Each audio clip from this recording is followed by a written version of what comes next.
They're here to make $1. I'm here to make a difference. Don't get into it today. There will be many lessons. I hope you all have your notepad and take these lessons to heart. When I first came into the YouTube space, I was one of the few people who used my true name, Marquette Devon Burton, for there is no dirt on that name. That name is pristine the world over. Send that to me. That's a bar. It doesn't sound like a bar, but it is. It's chock full of truth. Have you not read my book, The Black Box? I highly recommend it. Track my life. Figure out how much experience I had to get and how much struggle, how many businesses I had to build and fail to be able to be here and talk to you and explain things with wisdom, the wisdom of experience, not the guesses of you. Please do rewind the script and let us take a listen at this theater at play. Not the information that you get from Google, but those things you can only know from having lived and done things in this world, failed at things. And I can tell the difference between someone like me who's really done business, whether it was successful or unsuccessful, and the masses on the internet who basically just speak about that which they know not. I don't mind being late because I was pursuing my dreams. That's a beautiful statement to be able to make. And it's true. You dig? Here we go. Welcome to my life, by the way. Welcome to my life, ladies and saints. I'm about to share a bit of my life with you. And as we are all human beings, sometimes bits of my life will become bits of your life, which is to say that we may share a common path.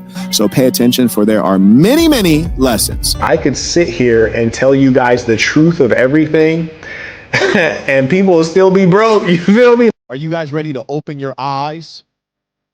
Or will you remain in a slumber? That's how we landed here. That's how we landed here. You're sleeping. If you seek the truth, you may find comfort. If you seek comfort, you will never find the truth. If you seek the truth, you may find comfort, but you also may find great discomfort. Sometimes the truth is extremely uncomfortable. As I said, I'm the conscience of the internet. Anyways, let's go ahead and get to this news. Breaking news. But red pill is nonsense. There's no standards. You got fat red pillars. You got skinny red pillars. You got buff red pillars. You got emaciated red pillars. You got ones on drugs, ones on... It's just ludicrous. I mean, not a group I'd want to be a part of. A group where anyone can join. Absolutely not. Anyways, it doesn't make much sense. How much sense does it make to have any dating podcast or men's focused podcast, and men are interested in women, and you're bringing on a dude who dates other dudes? This is strange. What I'm telling you guys is that your sacred spaces where you think that you're fighting against the Matrix, I'm telling you that is the Matrix. I'm telling you that the men that claim they're alpha males are not the alpha males. I'm telling you that it doesn't make any sense that you trust guys who are married to tell you about dating. It doesn't make sense that you trust guys who are overweight and out of shape to teach you how to be a strong man. I'm telling you, it doesn't make sense to listen to dating advice from guys who date guys. I'm telling you that the world is upside down currently. I'm telling you that the ones who talk about the Matrix as a bad thing are the Matrix. Come on now. You guys you're a savage. Okay. You're a beast. Okay. You're a real man. Okay. You're RP. Okay.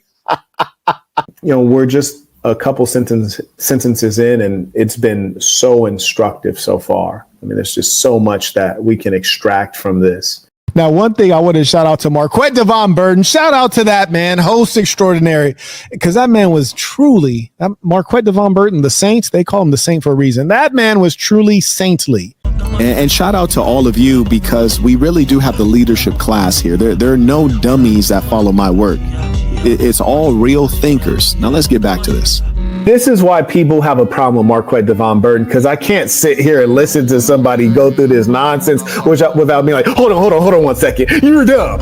Hold on. You're dumb. Like, in truth be told, we're in that era where it's like, Man, desperate times call for desperate measures. We have too many dimwits having a lot of kids. We need to balance this out. We have a society where it's not survival of the fittest, it's survival of the weakest. You heard me? I got a lot of bars saved up. People who listen to me, these are high IQ, high earning people. Believe that. I wanted to help the kids and teach them that there is a way to make it in this land of opportunity. I went and became a teacher because that's how I rose up through education. That's my problem. I can't help it. I'm driven by my principles to a fault. Because the truth is, there ain't many like me. The people who are as smart as I am don't care to talk to you, and they don't care about you. They're part of something called the intelligentsia. Why don't they care to talk to you or teach you anything? Because they're already financially well off. There's no incentive for them to rock the boat or change the system because they benefit within the existing system. And I'm strongly driven by morals and principles because that's what I was raised on. But anybody else that's driving a 6-figure car and lives in $1 million house and has a lot of money, they're not going to try to change the system or help you out. So appreciate me while I'm here. So please pay attention. The ism is deep, apparently. They ain't getting it. Now, let's teach some man lessons here.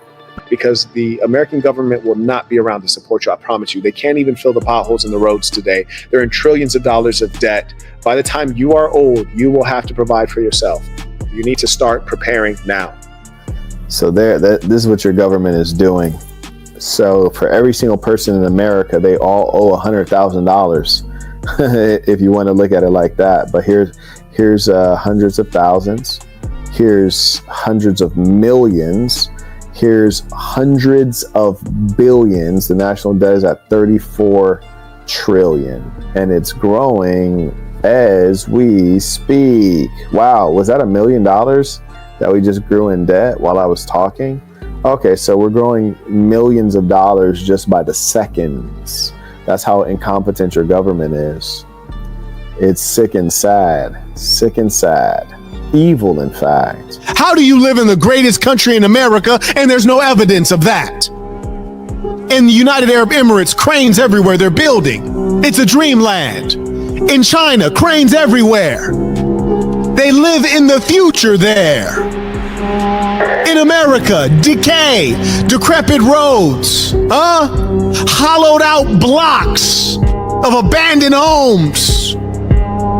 Our infrastructure in decay, our kids not being taught right, immigrants, illegals invading our borders.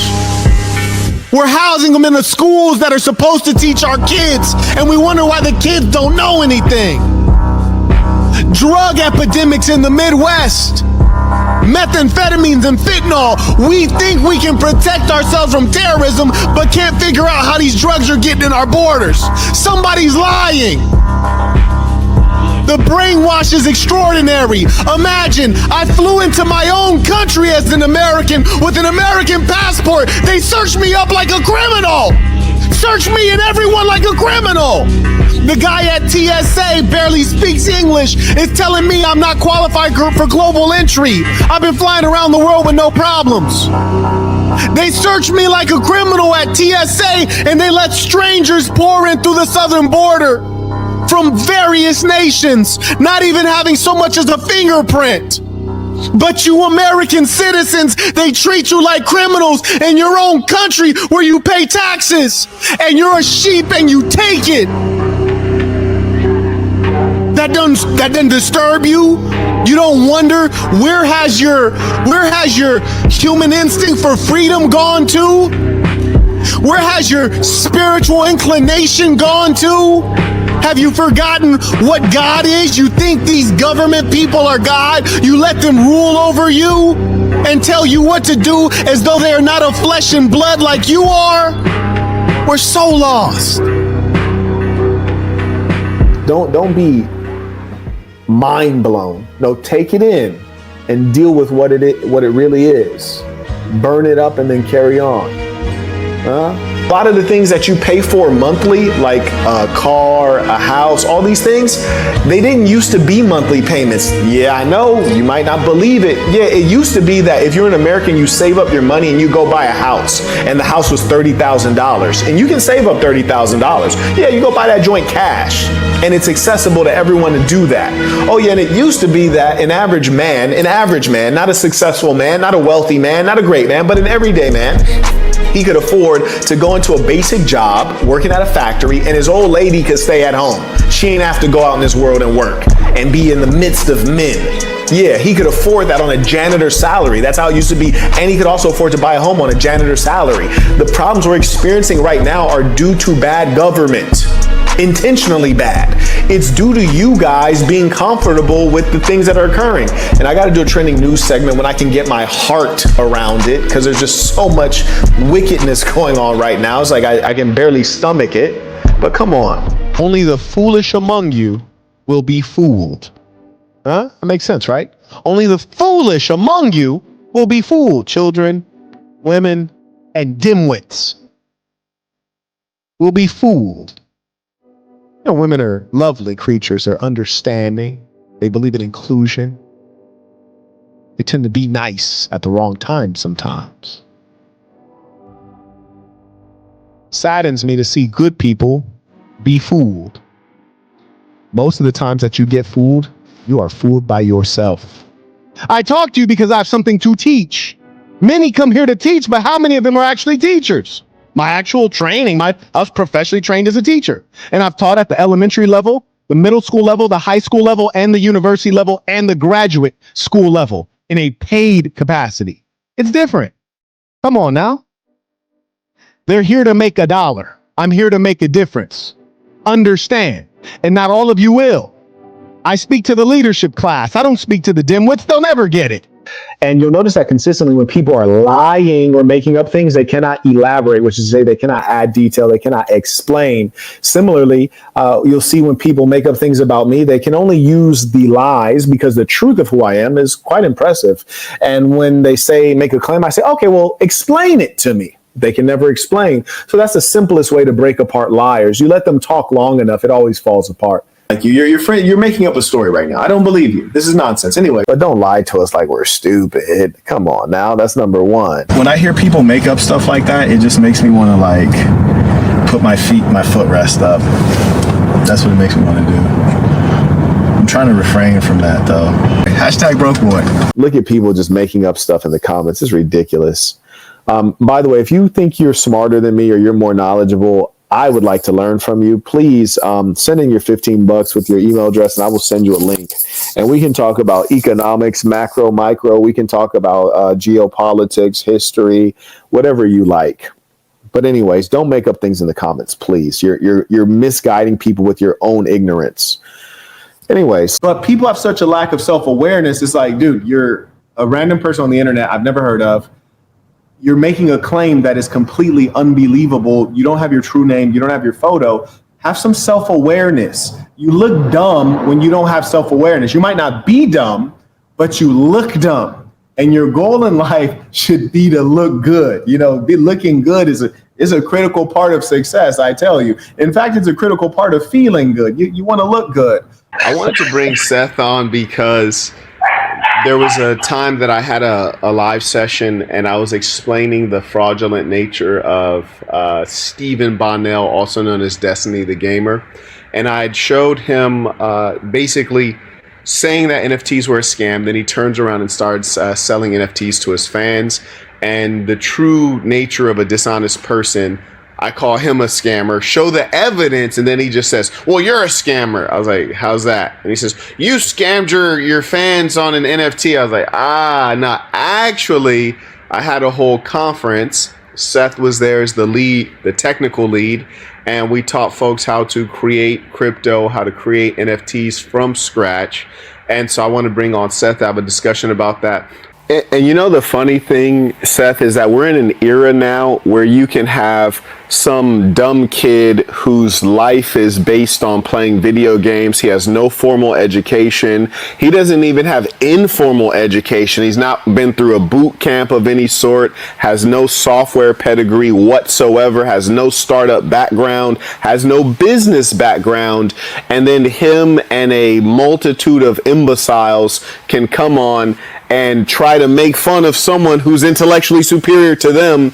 And the strange thing is, like, I wondered, Seth, I was like, do the people watching know that these guys are lying and making up stuff, or are they also being fooled? You know what I'm saying? Well, it's definitely like an echo chamber, right? So if you watch this guy enough, then obviously they're going to like try to support him. And so if he's attacking you, then they want to attack you too, so they can be part of the cool fan base sort of thing. And some of it's just like completely made up. Like I said, it's kind of ridiculous, the stuff they were throwing at you for no reason. You know, as far as previous experience, I'm a software engineer at a lot of different companies. Worked in Fortune 500. I worked at Fortune 1, which is Walmart. I went to engineering school at Missouri S&T. Can do rockets, can do all that kind of stuff. So super confident in my technical capabilities, and I was able to come to the conference and teach a lot of people about it. And I'm sure if you bought the PowerPoint afterward, it had exact instructions on how you could set up your own coin. I had some consultations with some people afterward that are setting up their own gig. And some of the people that I had consultations with have gone on to make, you know, hundreds of thousands of dollars more than they were when I met them. So super proud of the stuff that we're doing here. Peace of the Saints. Love it that I'm able to say all this to you guys. By the way, anytime someone who's in the tech industry comes online and says the following statement, which sounds humble, but is really a hard statement to say confidently, he says, "I'm confident in my technical skills." See, you've never been around software. That didn't really land on you guys, but it should land, because when someone can say that, you're extraordinarily confident, because people will ask you about any random thing, and just to feel like you can like talk about it is pretty significant. Because I mentioned firmware. Some people are like, what the hell is firmware? Right? Like, you know, like firmware is when you actually have a physical device and it's a software running just on that device, such that that device can interact with another piece of software. And then, as he said, he dabbles in the crypto side and the NFT side and generating those things. And then also rockets as well. So the breadth of technical competence is really extraordinary in one person. A lot of people say that they're full stack, and they're not even full stack. I think it's hilarious that you just happen to be in a place called St. Louis. It's a beautiful thing. And one thing that I want to note to you is the man said, I can build rockets. God damn it. The man can build rockets. Just in case that slipped by you, you're dealing with a bona fide genius here. Yeah, his IQ is higher than all of ours added together. So have some damn respect. I just thought it was funny that I watched that Destiny clip and they were like making fun of you for saying that we built this wallet and everything in the CLI. They were saying, oh, I got my command line up. How am I supposed to do this? I was like, it's literally right there. Read the instructions. Like, what are you trying to make us stupid? Like, that's exactly how you do it. You can either put it on a USB drive, you can put it on your hard drive, you can, there's like cloud wallets you can put it in, but all this stuff can be accessed through a CLI for whatever blockchain you're working on. So it's ridiculous that these guys are coming on and saying, making fun of you for saying that, yeah, we did this through the CLI. You guys saw it. It was in the terminals, all that stuff. So they're just defrauding you. It sucks. It's a total shame. We just have to be real with the reality of human beings that we're dealing with. I'm not talking to you about how the world should be. I'm talking about how the world is. God damn. This is why, you know, everybody ain't gonna love what I gotta say, because I'm just giving you the facts. I notice with human beings, you hate the truth. You hate the truth. People say the truth will set you free. It'll also embarrass you, get you mad, and put you in denial. Don't forget about that part. Because the truth is, for you to have access to someone like Seth, you'd have to be someone like me. And so if you don't have a significant technical background, if you haven't run tech startups, you're not going to meet someone like Seth. Did you say you worked at Fortune 1? Can you explain to someone what Fortune 1 is? Sure. So Fortune 500 is made up of all the companies making the most revenue in the world, right? So In obviously, the world, I'm just going to echo. Go ahead. so Walmart has the most revenue coming in. So I'm not sure if they're as profitable, right? Because they have the brick and mortar stuff to work on. So Fortune 500 isn't based off profit. In that case, it's probably like Amazon, right? Because they don't have brick and mortar. But so both Walmart and Amazon are up there. These are usually in the stock market, right? They're the stocks that are driving the majority of the S&P 500 and other indexes like that as well, just because they're generating the most revenue. So did I answer your question? Yeah, and I'm just going to re-break it down in layman's terms. Yes, he's saying like the wealthiest corporation on the planet Earth is where he worked. The number one on the entire planet Earth. They don't hire people who are not elite. So will you meet someone like him just walking around or even at your local university? Nah, hell nah. Nah, you're not going to. So when you can get some time from someone like that, it's going to accelerate your life because his experience and perspective is truly unique and seasoned. And as he said, one of the gentlemen who did a consultation with him is making six figures now, significant six figures. You know, sometimes people like to use that term. They're talking about entry six figures, like 100K. You know, there's levels to things, right? There's 100K all the way up to 900K if you can do math. So anyways, there's that. We do have the conference, which you can get at thesassin.com/products. I also, Seth, I don't even know if you know this, I have a course, and I'm going to be doing a live session for this one upcoming soon because we just finally made some progress because we were getting jammed up by Amazon Web Services. I have a course called How to Create and Monetize Your Own App. And the reason I did that course, because you've been in the business and we've both had some success and some challenges in the software business, and the revenue model to me is the heart of the challenge. Anyone can build an app, but selling an app is a different story. So for the right, you want to talk about that? Oh, 100%. So that was my biggest problem is I come from this engineering background. I was like, it's always a, if you build it, they will come sort of thing. And it's just false. I had so many people, even after we did our accelerator stuff, like tell me, hey, if you go build this app for me, I'm going to be able to sell it to everyone where it's going to be super big. And so you won't get anything right now, but once we start making money, you'll be in for it. And they promise you that kind of stuff. And then you build it for them. And then they try to go sell it and they fall flat on their face. You're like, oh, I just wasted some time. So when you go into those type of projects, you have to be like willing to just like do it for the learning and do it for the, the fun of it. So make sure you're interested in whatever you're going into. But yeah, it's hard to trust anyone now when they come up and say, I got this great idea, just go build it for me and then I'll sell it. Because, that sometimes you just fall flat on your face. And I think it's important, those marketing skills and stuff they don't teach in tech school. And it's good to all those entrepreneurship. And so the only places you can really get them are from people who are actually doing it, like Marquette. So it's a great person to talk to for that. I'm going to just stop right there. Okay? There we go. And do know that anytime you support this work, it goes straight back to folks like you. We have a number of folks who have been fans and members over time and are now on payroll. And most of the times we don't cover payroll each day, but this money goes straight back to folks like you. When you buy my products, or rather when you shop at my websites, you're generally buying products from people just like you who took a consultation. They learn product-based business. They now have a product that I'm supporting and marketing, and the money goes straight back to the audience. I don't think you can see that anywhere else on YouTube, where someone is really actually putting the money back in the pockets of members, and more importantly, teaching them product-based business, not get-rich-quick schemes, not nonsense with cryptocurrency and NFTs and fake investments, but creating real products that will add value and can sustain you over a lifetime through actual business. Let a man get a thrill from risks that are going to pay dividends over the long term. You hear me? You you jump out of a plane, 5 minutes later, what do you have? 5 hours later, what do you have? So please pay attention. The ism is deep, apparently. They ain't getting it. Now, as soon as I get into the entertainment space, which is what YouTube is, I find that you're exposed to average people.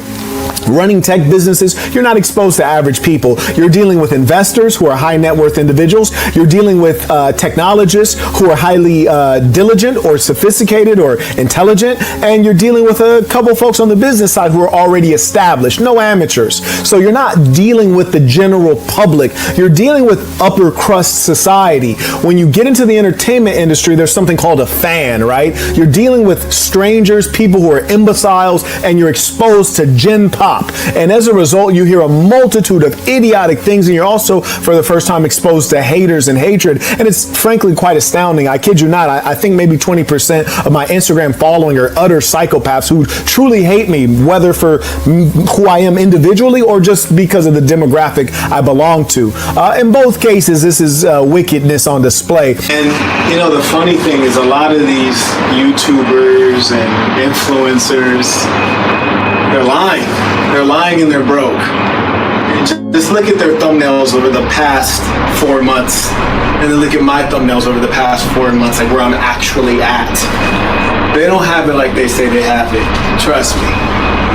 If they did, they'd be on the scene like a sex machine. You dig? I'm really out here.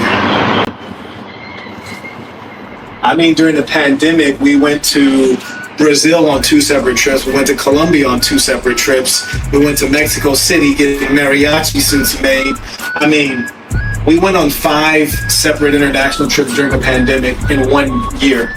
Most people don't go on 5 international trips in a lifetime. It's sad but true. And I share it with you not to be boastful, but so that you know it can be done. So that you know you just gotta want it. Oh, it can be done. Last time I checked, money making was a good thing. You hear me? What planet are we on? Last time I checked, somebody getting to the bag, they getting after what they should be getting after. Last time I checked. So since when do we criticize that kind of thing? When do we hate people for earning? Like, word? I think it's worth doing a little bit of show and tell. So as I said, you know, here's some Polish currency here. And here is some whoa. What do we got here? That just fell out. That's a pity. Here's some Singaporean currency. These are Singapore dollars right here. So you see that these things tend to be multicolor. Are these Singapore? Yeah, Singapore dollars.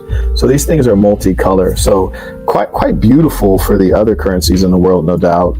I'd say like most of them look much better than our own.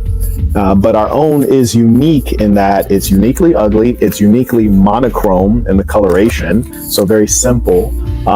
Ours do not tend to have buildings on them or animals, or in Africa, you'll see animals in Brazil, and you'll see animals on other people's currency. This is the country of Georgia right here. And so you see these multicolors and different sizes as well. The Japanese currency is quite fascinating. Here's Japan. It really looks old world, but you see they have the animals and different. You'll see architecture and things like that on different currencies. But anyways, our currency is iconic. No one else's currency is iconic. You hear me? I don't want to hear what, like, if somebody else said like, oh, the euro is iconic, please stop. No, them Benjis are iconic. You dig? Them Benjis are iconic. So with that being the case, these are dirhams from the United Arab Emirates. Most famous city you might know from there is Dubai. So these are dirhams.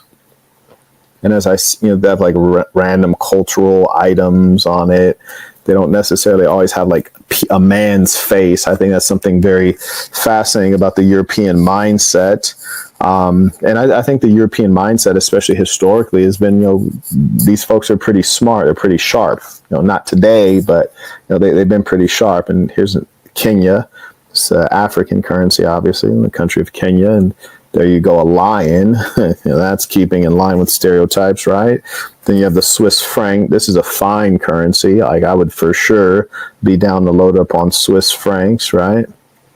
That's a good one. So another franc, yes. So anyways. They'll never get it. We getting into it today. We're going deep. Pause. I think Tommy might have liked that. You heard me? Tommy and them other guys, I like people to fiddle around with their backside. Getting excited watching this. It's a shame. It's a shame. Also, may I say one more thing? When you look at all these other rascals, you wonder why they don't stand on principle, mostly because they're broke and ugly. And don't trust people who are broke and ugly. But the fact of the matter is this: they came here for a cash grab. All you have to do is look at their word. Look, what were they before YouTube? What were they before they started babbling in front of a microphone? Nothing. Every single one of them. Anytime you find someone who was something before they came on YouTube, they're always more civil. These guys will say and do anything for content. What does that translate to? Money. Ads. They want views because they're running ads on the channel. What do views and like matter to me? There's no ads on this channel. Hundreds of millions of views. No ads. Doesn't make me a penny. I talk to you because I have something to say. We are seeing filth and decadence and immorality overtake the society. Didn't come in with fake aliases, came in under my true name, which I've built up over time, living in the same respectable way. We have many disbelievers who say, oh no, he can't be what he says he is. There's no way he exercises every day. There's no way he's never had a sip of alcohol. There's no way he's never engaged in drugs. There's no way he's never used caffeine. There's no way he is what he says he is. And you see the demons and devils among us. No, the devil is not down below holding a pitchfork. There are devils among you and I. They're mostly broke and ugly. Hashtag broke boy. Shout out to the haters, man. Because the haters go to the metaverse to try to drag your boy through the dirt. They go to the metaverse, man. A lot of these folks in the podcasting space, they've never been successful at anything in life. They've never done anything in corporate. They've never done anything in business. They're unprofessional. They're immature. They're self-absorbed. I mean, just imagine how self-absorbed you become when your job has been filming yourself, right? You're going to be self-absorbed. And so that's what you're dealing with. Like, get away from me. I don't even want to breathe the same air as you. I'm breathing premium air over here. Nigga, you breathing discount air. Like, go over that way, man. If you're like, Marquette's arrogant, it's like, that's fine, but look at what the nigga done. Like, he's come from quite a distance. Like, well, what do you mean, Marquette? When I was born, my father was in prison for selling crack cocaine, youngin'. When I was born, my mother was on crack cocaine. I'm an actual crack baby. I went to horrible public schools in Los Angeles. I grew up part-time with my grandmother who had dementia. If I can make it, you can make it. I am the American dream. I am the result of intelligence and hard work consistently applied. You hate on someone like me, you hate yourself. That's all there is. You hate yourself. I'm the American dream. So when you see somebody like me, you gotta respect it, man. If you can't respect it, there's something wrong with you. And you gonna rock with him over the big homie? Bruh, it's crazy. Now, granted, it's a minority of people. But you still have to question the society we live in where we prize weakness and gossip among males instead of prizing men who are action-oriented, the doers in the society. Huh? The world's sick out here. We got a sick world out here. Anyways, but shout out to the multitudes who have made an industry of reacting to the big homie, your favorite YouTuber's favorite YouTuber. You dig? Here we go. And don't waste life, ladies and saints. It's 3:30 a.m. here where I am, and truth be told, I was in bed trying to get some sleep, and I wasn't sleepy, so I said, why waste my life laying in bed? I'm on go time. You dig? Let's get this work, man. And I want to remind all of you guys, you might not be sitting at home like, I want to be just like the big homie. You might not be thinking that. You might not be at home thinking, I want to be like the bald head lover. You might be at home not thinking, I want to be like the gorgeous gangster, the handsome hustler, Kent Drippy Jr., Flex Luthor. You might not be at home thinking, I want to be like the idol of James Bond, Marquette Devine. You might not be thinking that. However, when I tell you these things, I speak from experience. I speak from, a real wisdom, and you know that I'm who I say I am. A lot of these jokesters, they're alpha male tough, red pill, alpha male tough. But they're all cowards, nerds, and snitches. The whole of them.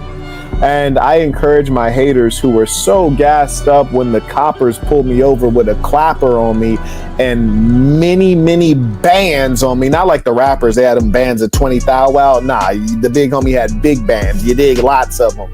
And, about 4 coppers and an undercover pulled me over. I encourage the haters to get that footage. I want to see the body cam footage. How did Marquette behave under pressure? How did Marquette behave? That's what a measure of a man is. You find his measure when he's under pressure, when things are not going right, when the chips are down. These guys can teach you nothing. They can teach you nothing about being a man. So I wouldn't waste time with them. Now let's go ahead and take a look-see. And by the way, I don't need anybody hating on me unless you can control your whole home with an iPad. Unless you can do that, I don't need you hating on me. You have bigger fish to fry. You have other priorities, honestly. You have other priorities, trust me. That's the problem. People don't have their priorities in order. Come on now. Listen, the true story.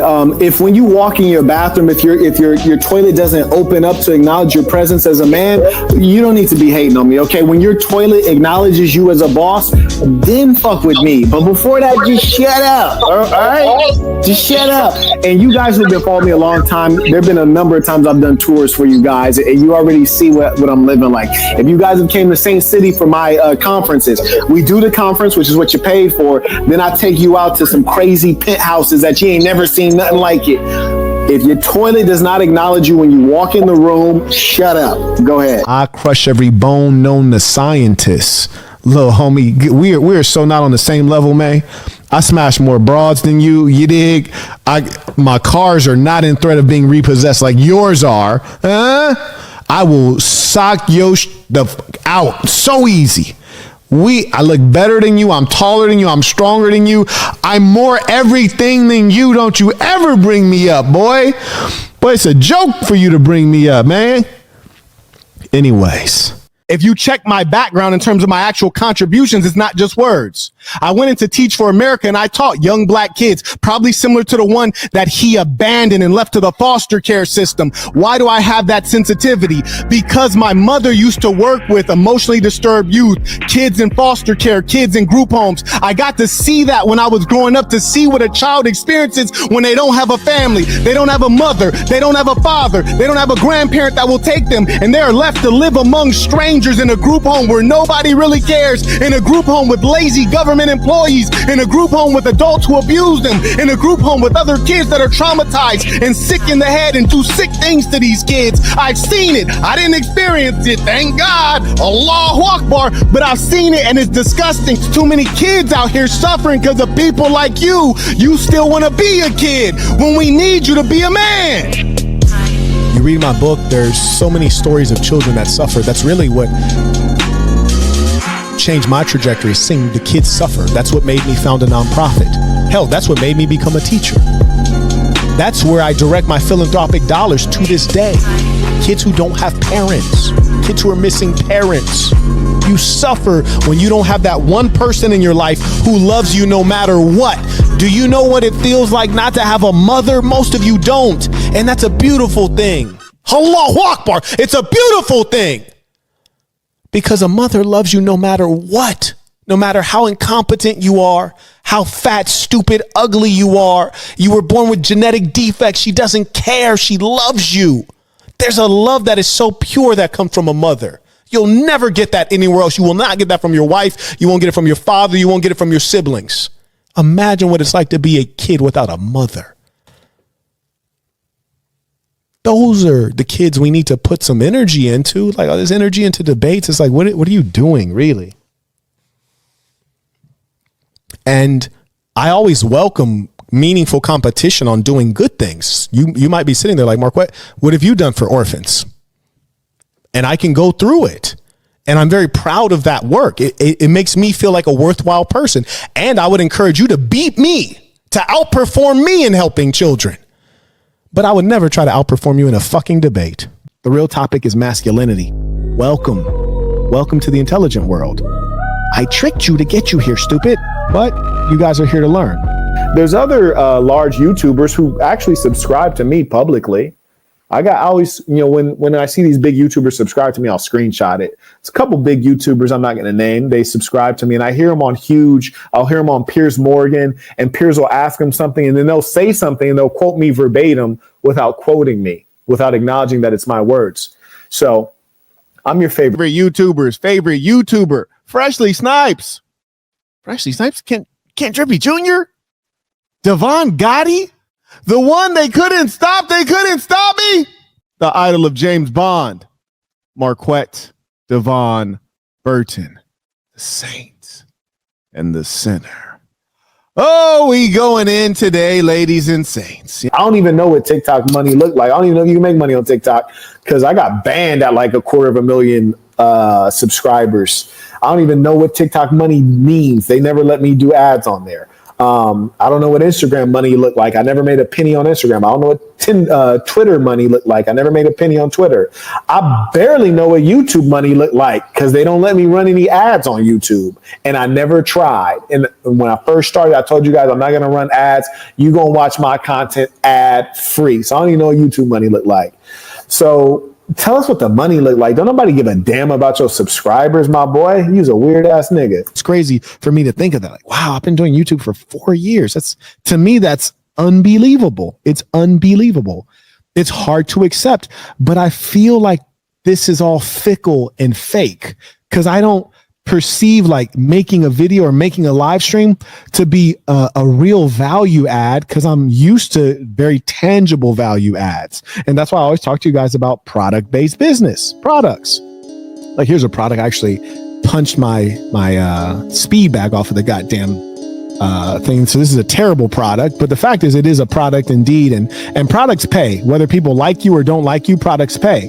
So I still do product-based business. I still do business in general. I still invest. I'm still acquiring assets. I'm still doing all of the things that will keep me paid and keep my money machines rolling without YouTube. And I've not invested fully in YouTube because I don't trust it. I do not trust it. I don't trust the people who own YouTube, the Google corporation. I don't trust the fans. I don't trust nothing about it. So the fact that I'm 4 years in and I still am like, wow, this is a privilege. It's a privilege for me to be able to speak to you. It's your privilege to hear. It's my privilege to speak. We are both privileged, and privileges can get taken away at any moment. You track a lot of these YouTubers, you track their background. They were on like dating shows, they're on reality TV. They wanted to be famous. No, I never wanted to be famous. Not at all. I have bigger goals and more important things to do than YouTube on a regular basis. And so I always prioritize those things. When I stop to talk to you guys, that is me taking a break from a beautiful life. And so if I can unpack or knock out two things at once, I have to because I'm that busy. I'm not like those nerds that are in their studio 24/7, they never go anywhere. I've been to 7 countries already, 7 countries in the last couple weeks. So I'm moving very quickly for good reason. So that is why, if you want quality content where I sit down, take out time, go through lecture notes, become a member at thesassin.com. That's THESASN.com. If you want quality, focused information, purchase one of the mini courses. If you want free information, then you're going to get free information at my convenience because I am a busy businessman, and that's just the fact of the matter. You might consider being thankful. You heard me? You might consider being thankful and ask yourself, okay, what have I done for Marquette Burton? Not a damn thing. He doesn't even know my name. I've never done anything for him, but I've watched his content for 4 years, never sent in a single dollar. You have no right to complain. You should just be thankful. So I want you guys all to go through your life with a sense of being thankful. It's important, okay? Shout out to those really supporting.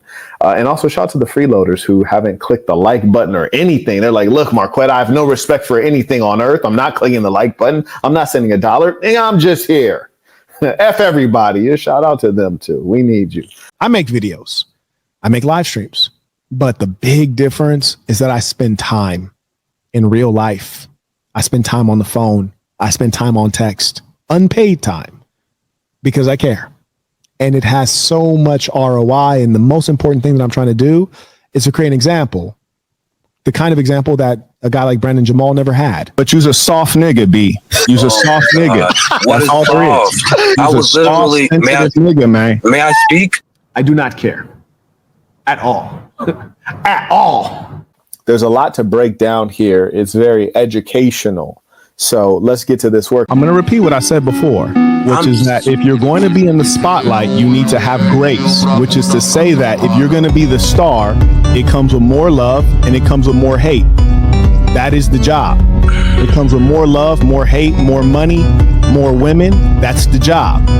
So if you can't handle that, then it's not for you. Like all of that and all that, that's not necessary. I'm telling you I've been trying to tell you what the biggest frustration is, and you won't let me finish my thought. I told you from the jump, I have a stutter. What does that have to do with anything? I'm everything, because we're talking. It's not a disability because I don't wear it, but it kind of is.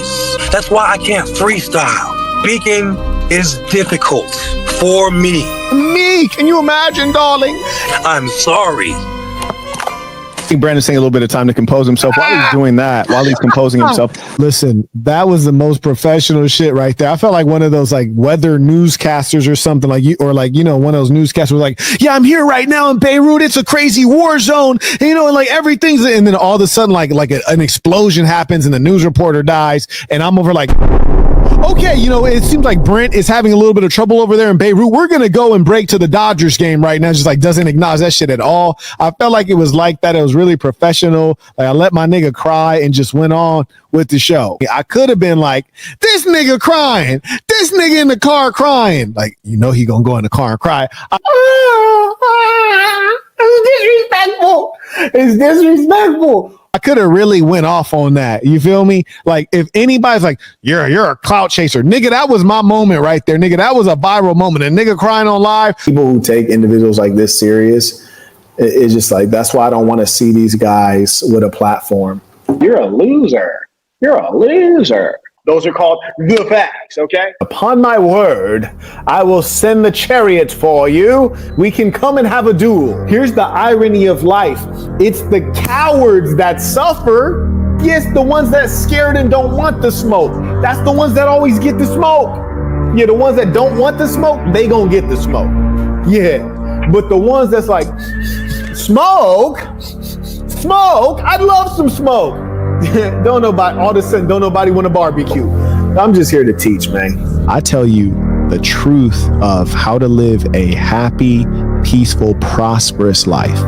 When I tell you guys, do not engage in intoxicants, drugs, alcohol, that is because it will destroy you. It will not only destroy you directly by adversely affecting your health, it will put you in horrible situations that you do not want to be in. I promise you, man, we're in a wicked society with a wicked government. You're going to need to be clean out here. Keep your nose clean, man. An example of leadership, an example of masculinity, an example of being a rock in your community, a pillar. People come to you and you can help. Not where you're always going out asking everybody else for help. That's not a man. I was teaching school in Baltimore, Maryland, 11-year-old kids, man. They wasn't as soft as you, Brody. You can read about it in this fine masterpiece called The Black Box. You can get it on Amazon Prime. Over 500 reviews, all 5 stars. Why do I bring this up? Because this is a great book of guidance and truth for all of you. And if you haven't read The Black Box, you are missing out, I promise you. And I don't say that to sell books, because truth be told, I don't think books make much money unless you're, you know, JR or whoever the hell, or Tolkien, or whoever writes those damn Harry Potter books. Unless you're that, you ain't making no real money off of books. I wrote it because it is a guide to life today. It's a guide for the day that we live in. What use are you as a traumatized man? Can you support a woman? Can you guide a child? Can you rule a nation? You can't do any of the above. People who go around talking about their trauma, 9 out of 9, they're selfish. Why? Pity me. Woe is me. Help me. Feel sorry for me. Give to me. But what do you give out? Listen, I like to, you know, big myself up just as much as the next guy. I tend to think I sound better when I'm talking fly, you dig? But what I'm about at this stage in life is not making millions of dollars. I'm about making millionaires. I want to help the rich get richer, you dig? Yeah, people who are rich in spirit, who are rich in ambition, come to me. I want to make you richer. And there's a lot of you like that. You're going to do so much in the world. And if I can help you magnify what you're going to do or be more confident in your approach, I feel like I've really brought some gifts to the world, you see. And of course, as have your parents. But if I can help unwrap it, man, that's an honor. That is an honor. If I can be a footnote in your life story when you write it, I'm happy. And when I brag, when I really do my real bragging, I'm bragging on what I've contributed to other people, because that's the greatest measure. I'm bragging on the goodness that I've put out in the world. That's the greatest measure. I don't want to hear somebody talking about, oh man, I was viral. I went, 3 million views and I got 72 subscribers. I don't care, Brody. I don't care. That's the kind of man I am. I'm talking to you the way I would talk to you if you were sitting in front of me. I'm not talking to you with extra confidence because you can't touch me. I'm not talking to you with extra rudeness. I don't have extra bravado. I'm talking to you like I would talk to you if you were sitting in front of me. I have one way of being. I got one way to be. These motherfuckers out here two-faced, man. Lord knows this ball wouldn't be talking crazy. Marquette Devon Burton lives and dies by his principles. There's not many like me. That's why you don't understand me, because we are not the same. So I'm a real believer in real member values, principles, morals. A male who plays with his backside, that is a disgusting individual. And that is a signal that he is globally immoral, meaning everything about him is immoral, selfish and narcissistic. He'll do anything for short-term thrill and gain. This is the kind of person you follow. If that's your leader, if that's your king, fantastic. When the revolution pops off, God willing, I have 2 spikes in front of my castle with each of your heads on them, okay? There's no middle ground here. People who engage in like disgusting things like that, nah, I don't sign off on it. Men who talk behind other men's backs, nah, I don't sign off on it. You see me, I'm a straightforward person. If I got an issue with somebody, I'm gonna bring it straight to their face and we gonna deal with it. We're not gonna talk behind backs. I don't condone it. I don't promote it. And I'm gonna make sure that the young boys watching me, they see a great example of a man. As we journey to our wealth, we often consider business, entrepreneurship. Certainly, product-based business is far superior to service businesses. I hear from a lot of you, whether it's on one-on-one consultations, which if you would like, you can look at thesasson.com. That's THESASN.com. I'm in product-based businesses, which is why I'm able to travel around the world at my whim.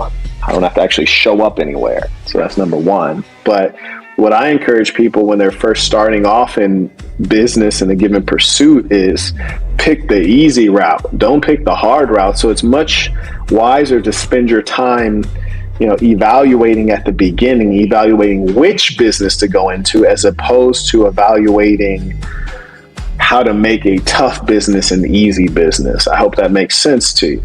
Someone who's a real man and is moving in that trajectory is going to say, thank you for the feedback. Point taken. I understand your point. I get it. Learn from what I have to tell you, and also follow in my footsteps in as much as I don't complain. I stay positive, but that doesn't mean that one isn't going through things that can make another man crumble. So follow that. That's the way a man should live. But everyone wants an excuse. When people are like, when black folks always blame racism, it's not because they're black. It's because it's the easiest excuse. I've observed this my entire life. Black people have a strong inferiority complex. I mean that for the world of black people. It's strong. I never experienced this because I was raised to love, know, and understand what it is to be black. Not only on a historical level, but literally, what does it mean to be black? What is a melanocyte? Why does it produce melanin pigment? Where is melanin pigment found? What does it mean? What are the advantages? So I've always loved being black. I was raised by black people, black men and women. My grandmother was very dark, black, and loved being black. In short, without giving a historically grounded answer, in short, their biggest issue is knowledge of self. Most of these black males in our society today are white supremacists, which is to say they don't believe that Black is capable, Black is any good. They do believe in their own inferiority. Certainly they, have an an inbred, a learned sense that whites are intellectually superior, more capable, more timely, things like that, more civil. And, in some ways, the evidence appears to show this. And so in their lack of self-knowledge, when you do not know the self, when you don't know who you are as an individual, but more importantly, on a biological, scientific level, what does it really mean to be Black? And then on a historical level, what are the accomplishments of your people? Have the Black peoples of the earth ever been great? When you're not familiar with that, then you feel as though you're a part of a people who have only had enslavement as a history and who are doomed to only be successful at certain things that you've observed us be successful at on a consistent basis, that being athletics and entertainment. And so they have a lack of examples and a lack of character education, and poor parenting, come from bad families. And that's why we see this kind of behavior. And that is why we must spread the ism. The ism saves lives. On Martin Luther King's birthday, I say his speech and his message and his ideology, garbage. That's a critique. I have a dream. Nonsense. That's a critique. And then I say, I have a plan. Let me tell you what it is. I give you the oratory with practical steps, and I got a whole organization behind me. Huh? Yes, I actually put my hands in the soil and create. Check my whole background. You'll see it my entire life since I was a young boy. It's different. Everyone can complain. Everyone can complain. Who will build? Huh? I encourage that the saints all consider themselves leaders and businessmen above all. So I never had this inferiority complex, and that's why I always perform, because I was always told this is the best thing you can be. So with that pride, I always outperform. Most Black people actually hate themselves. Shout out to Beyonce with the blonde wig. You heard me? Shout out to Meg Thee Stallion, who keeps getting lighter every day. She thinks she Lil Kim or Sammy Sosa. But I say that to say this. People who don't love themselves, people who have inferiority complexes, they believe that they are low persons, though they might not admit it out of their mouth. As a result of this mental reality, they tend to underperform to make sure that their self-view of being a low person always manifests in their material existence. So they screw up on purpose. There are many people who are screw-ups. They're not going to succeed, not because of racism, not because of the systemic racism and the oppression. They're not going to succeed because they're self-hating knuckleheads. That's why. Yeah, and they got every excuse, right? So I wanted to point that out because I observe this behavior in Black folks a lot, man. It's not the lack of IQ. It's the fact that you hate yourself, and because you hate yourself, you're going to screw yourself over. Nobody else is screwing you over. You're screwing yourself over. Why? He doesn't want himself to succeed. Y'all don't hear me though. Are y'all understanding this? Are y'all understanding this? So the Black peoples were the first on earth. So we have the genetic code for everyone, which is to say whites and Asians or Mongoloids, Caucasoids. And what you might be describing, such as the cheekbones or the epicantic eye fold, is originally a feature that comes from one of the Black peoples, of which the Bushmen would be such peoples. And you're describing a fairly small portion of Africans, whereas if you look at the majority of Africans, they don't have these features. But I agree with you, it is present in our genetics, and just as even the features you might describe as European are present in our genetics at smaller levels. Obviously, at some level, the existence of the European is a variant of albinism, which is extreme melanin deficiency in hair, skin, eyes, etc. And so over time, when you have certain traits that make sense in a given environment, it creates a race. And so that's essentially what we see in the existence of the other races. Over time, these traits have stabilized because they were advantageous in a given environment. Even white people are blaming racism now. You heard me? I can't tell you how many white guys blame stuff on racism and discrimination. I mean, sometimes it's true for both groups. Well, this is an announcement to all of the white women, okay? It's like, I feel like the most unlikely person, but hey, I gotta speak on it because ain't nobody else getting it done. In fact, I'm gonna address both the whites, the males and the females. Females, if you're gonna bleach blonde, which I don't think you should, be yourself, you gotta keep it fresh. You gotta go back every 9 days. Keep them roots fresh, okay? White girls, keep the roots fresh. I don't want your roots looking all black like Kunta Kinte, and then you got the Aryan locks after. Like, come on, don't do that. Then with the white guys, here's my issue with you guys, all right? When Black guys start balding, you know, we just cut all of our hair off and call it a day. Why guys will leave the George Burns joint around the side? I don't appreciate it, okay? Have some decency, have some self-respect, have some dignity, man. Cut that off. We don't need you just holding on to this reverse fade right here. It's not cool, man. I see you guys be doing that, man. Anyways, now that we've gotten that out of the way, let's get on to the video. I know every now and then I say some stuff that's a bit off color, maybe even racist, might even sound racist, but you know, we'd all be better off if we leave that stuff alone. Honestly, we would. And sometimes you guys might be thinking, Marquette, it sounds like you're speaking for all of the races. That's correct. I am all of the races, all rolled into one. So yes, I am all of the races, and so I will speak for them. They're not meeting my standards. When people are thinking about becoming a millionaire, it almost saddens me, in as much as what you really need to be thinking about is how to get a product that is going to make you a bunch of money. How do you scale a product? When people are thinking about being a millionaire, they're thinking about the fruits of the labor, but they really need to be thinking about the labor. You need to be thinking about the labor, not the fruits of the labor. If you can focus on that labor and sustain and endure through boredom and tedium and challenge, then you're going to be successful.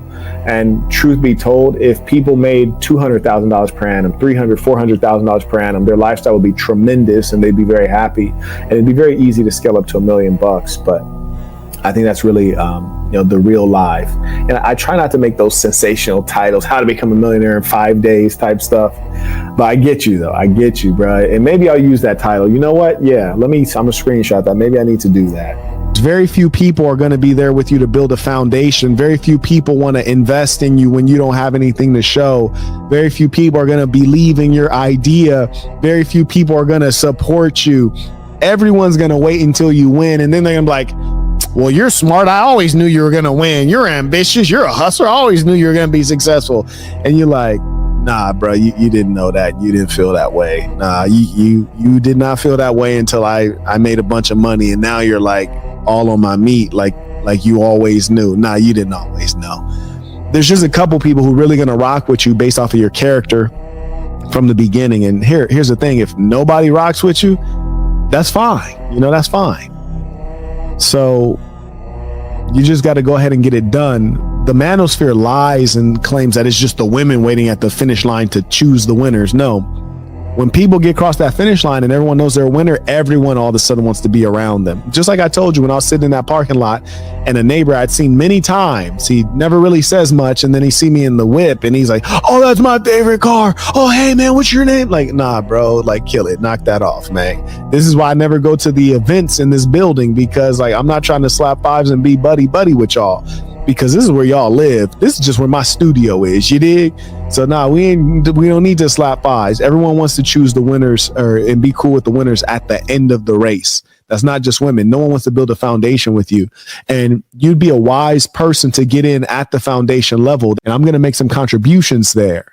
And the reason you would do that is because you come in early enough at the foundation and you're going to be appreciated. You might even get some equity in the business, and no one wants to come in at the foundation. That's how you get in and you become the 1, 2, 3, 4, or 5 guy, fifth guy in a company called Facebook, Apple, and all this other stuff. Because here's the thing, when Zuckerberg was him and his buddy and him and the Winklevoss twins, and it was like less than 5 people, nobody believed at that stage. When it was Steve Jobs and Wozniak, nobody believed at that level.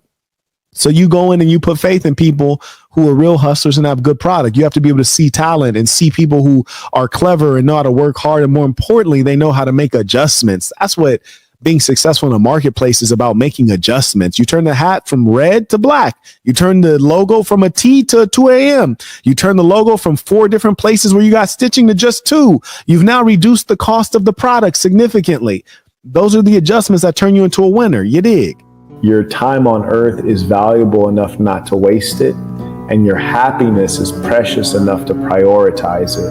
3-sentence Bible: be yourself, be good to yourself, and be good to good people.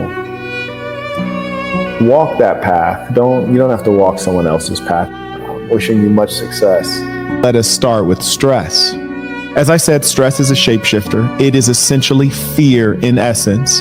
It may come in the form of a challenge. It may feel like stagnation. You're not moving forward. That's what it comes down to, a negative feeling that you are not making progress. The number one challenge that you're going to experience that is stress is when you ignore problems. Do you ever leave something undone, something that nags at you and you know you need to get it done, but you've been avoiding it, pretending it doesn't exist or pretending it won't hurt you? Avoiding or ignoring problems is going to cause you stress because even though you've closed your eyes to the problem, it's still there. Human beings are inclined to complain. They're inclined to be weak. They're inclined to make excuses because it's easier. It's easier to be weak than it is to be strong. It's easier to be lazy than it is to be ambitious. It's easier to make excuses as opposed to make things happen. Huh? Come on now. And you know what? I always love to hear these stories. Not that you were suffering, but that you've gotten beyond suffering. This is the best news that I can hear. Every now and then I have people tell me, hey, Marquette, you specifically got me off of fent. You got me off of dope, cigarettes, alcohol. I'm in shape now. Those are great stories. To me, that's what goes in my bank. And so I appreciate you sharing this good news. And I hope that you continue on a clean road and you are doing something. You know, the distance that you travel, that matters. You know, not everyone starts at the same place. So for you to have a charger and be clean, that's a beautiful thing. The only thing that really matters is the measure of happiness. You know, most of the time you're around loved ones. Most of the time you're around people who have a favorable view on you, but you don't realize it or you don't acknowledge it. When we start to experience stress, we're not seeing the world clearly. We're thinking that there's more people around us that hate us or are against us, and it's not the case. We think there's more challenges than are really there.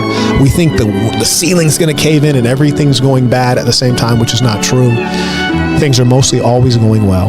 Things are going to work out for you. Have faith, have peace, no need to have stress. You know, assume things are going to go well.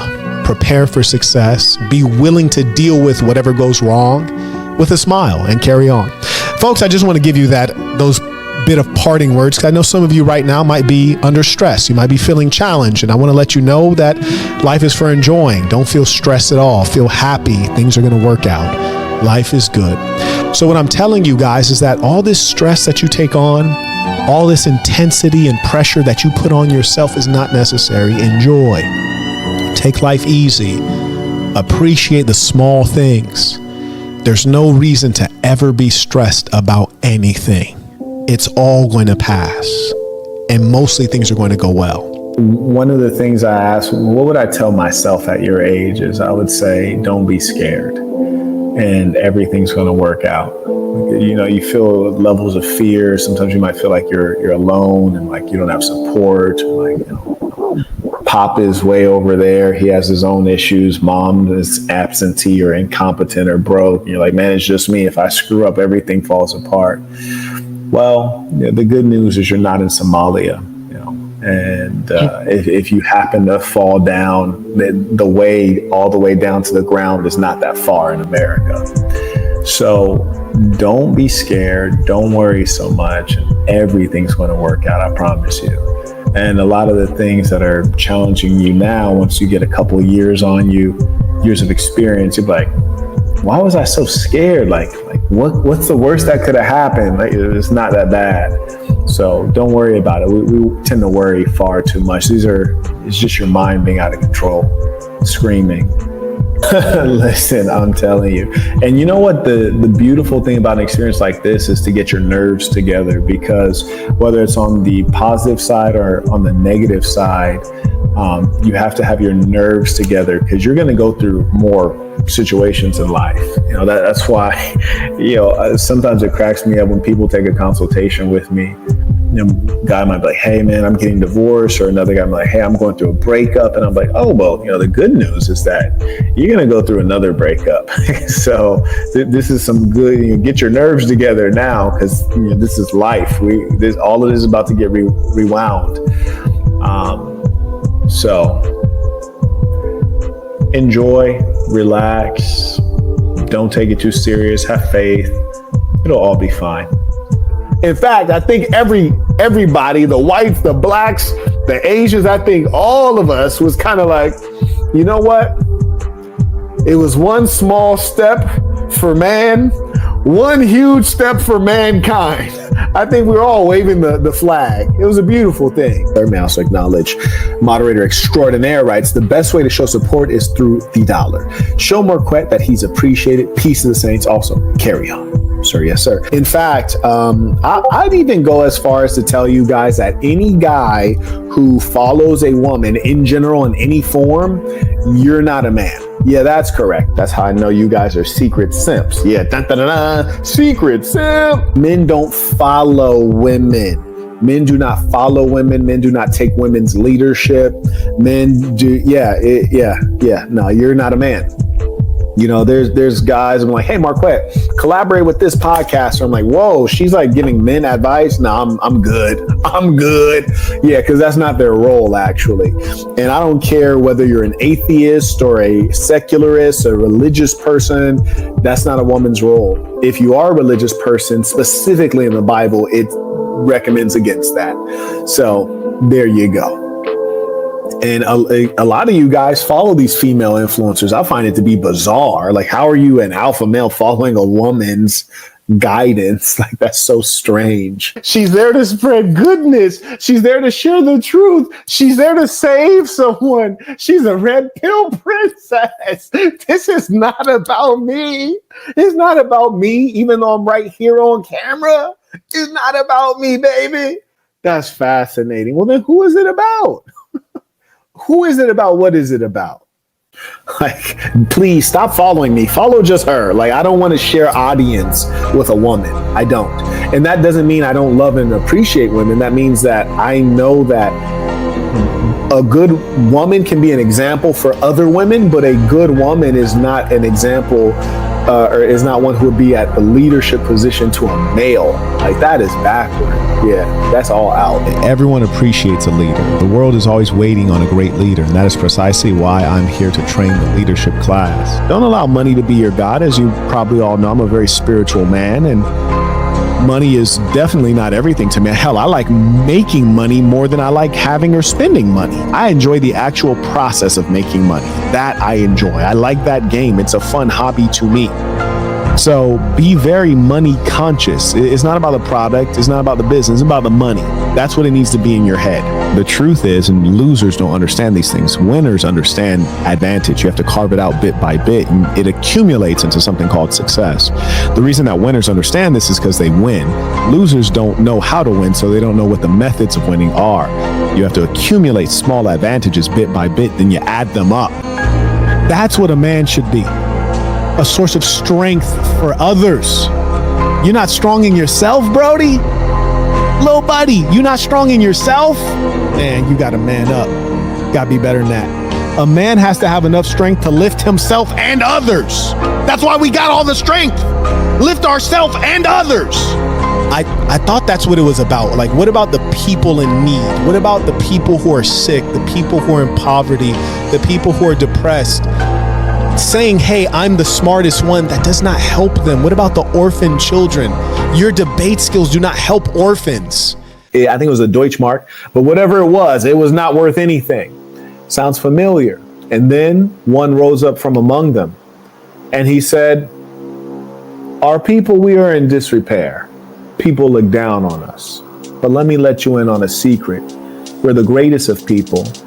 And I will make it such that people respect us as the greatest of people. We're smarter than all the other ones. We're even better looking than them. They all want to be us. We're the most efficient people on earth. And our young men, they shall be fast like a greyhound. They'll be tough like leather. We will be one people. Ein Reich, ein Volk, ein Führer. We will be one people, one community, one empire under one leader. And I always talk to you guys about simplicity and oneness. When you don't have all of that disharmony, you can get on the same page, we can get something done here. And so the fact of the matter is, he took them out of the gutter and he rose those people up. And it can happen anywhere with the right leadership, people who are willing to do what it takes. And you see the challenges that most men are not willing to do what it takes. Most of them are talking about it, but they're not willing to take the action. So yes, it can definitely happen. Nothing is too strange to happen on the planet Earth. Because to be honest with you, when I was your age, If you would have told me that I couldn't watch a video or a movie on television without seeing a same-sex couple, I'd say, what? That's strange. Like it wouldn't even seem sensible. I'd wonder what kind of sci-fi novel you're describing. Your Christian church has a rainbow flag in it. Your masjid is not preaching the verses of Allah subhanahu wa ta'ala. You have a fat sheikh preaching the word. You have Muslim women who have faces full of makeup, wearing tight jeans and a hijab at the same time. You have the chosen people in Israel. The government is entirely atheist, secular. The religious Jews are protesting what's going on. Modern religion has failed. That is the summary. Modern religion has failed. Then you have the people who are such narcissists. They want to spread dawah. They want to proselytize and spread their religion. You spread your religion to the people who already claim to be that religion because they don't believe. If you are a Christian, don't try to make more Christians. Try to make the people who are Christian more Christian. If you're a Muslim, do not do dawah and try to convert new Muslims. Try to make the Muslims who say they're Muslim more Muslim. And you know what? May Allah, may Jehovah, may Yahweh, may Jesus, may whoever protect us all from these mentally ill levels of narcissism and hubris. Like, don't you ever start thinking that you are not just a human being. Like, that is strange, bruh. With that said, I am one who loves and appreciates all of the religions, all of the races, and my work here is to bring forth the fact that all of humankind is pretty much the same, with a thin layer of culture on top, and that most of the religions are pushing you in the right direction. And I don't proselytize, I don't represent myself as a religious person, for in reality, I'm unworthy of representing any of those great faiths. And so all I promote is the ism. That's all I promote. I promote the ism. I don't promote anything else. And I will leave that with you. You see, religion is supposed to be timeless. And as a result, when people say things like conservative Muslim, there's no such thing as a conservative Muslim. All Muslims are conservative, so that's redundant. In fact, all religious persons are conservative. There's no such thing as a traditional Christian. A Christian in 1920 should be the same thing as a Christian in 2022. The problem is that they've updated the religion, they've customized the book, and they've changed the interpretations, and they like to be very selective with how they quote the Bible or how they portray Jesus as all loving, a person with no rules, who's infinitely tolerant, which is not the truth of the matter. So can we call them out? Well, I think you should. If you have any respect for your own religion, you absolutely should. You should rebuke them. And I don't want to hear people like, oh, Marquez, what about cast the first stone? You're right. Let us not call out anything that's evil, and let's just step aside, turn the other cheek, and watch the world burn down. Brilliant plan. That's the one that's currently being enacted. If you don't knock it off, this is the problem. I know bro had difficulties reading. You hear me? I know he had challenges in school. I know that when his parents went to what am I saying, right? When his grandma, not even his mom out on dope. When his grandma went to the parent-teacher conference, I know the teacher was like, Mrs. Jones, we think that it's appropriate for little Raynique. We think Raynique needs to go into special classes because, well, one, he won't put that damn eyebrow down. He keeps slobbering on the math textbook, and he just seems to be reading a lot slower than the other children. And I just think it's better for his development because when he starts reading, the other kids tend to laugh and make fun of him.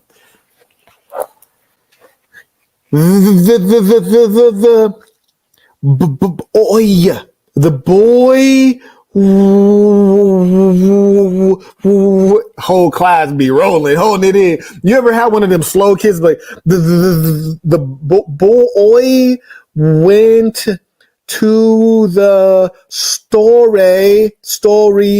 The boy went to the story. You ever had one of them slow kids in your class? Listen, if you did, funny story. You were probably slow too. It was the slow class. You ain't even know it. It's all good though. We still love you. Carrying on. Be yourself. If you're a dirtbag and you'd like to show everyone that you're a dirtbag, be yourself. You may be learning why I stand for the principles that I do. Number one, be the hustler, not the customer. You're going to be involved with dope. Don't be the one using it. That's loser status. But more important than that, I speak against intoxicants, and we observe the kind of persons who use intoxicants, broken persons trying to self-medicate, trying to make themselves feel better, temporary solutions that don't work, false bandages. They're not really willing to do the real work. I steer you away from intoxicants because they will hurt you. And I know, I've seen it. I grew up in ghettos. I've seen this stuff play out. That's why I tell you not to engage in intoxicants. And you should wonder, why is it that people speak against Marquette Devon Burton, the guy who says exercise is prayer, 30 minutes of sweat every day, the guy who says be yourself, the guy who says don't engage in intoxicants, the guy who says be honest and honorable, the guy who says be on time, the guy who says go make a bag, the guy who says be happy for yourself and be happy for others. Why do they speak against that guy with that pure message, who not only has the message but lives the message every day? You can track it over 3 decades and he's never diverged from it. The real deal. Why do they hate that guy? Because they are demons on earth. It makes no sense to hate that guy. It would be one thing if I told you not to drink, but I was drinking. It'd be another thing if I told you to exercise, but I didn't just finish exercising rigorously. Huh?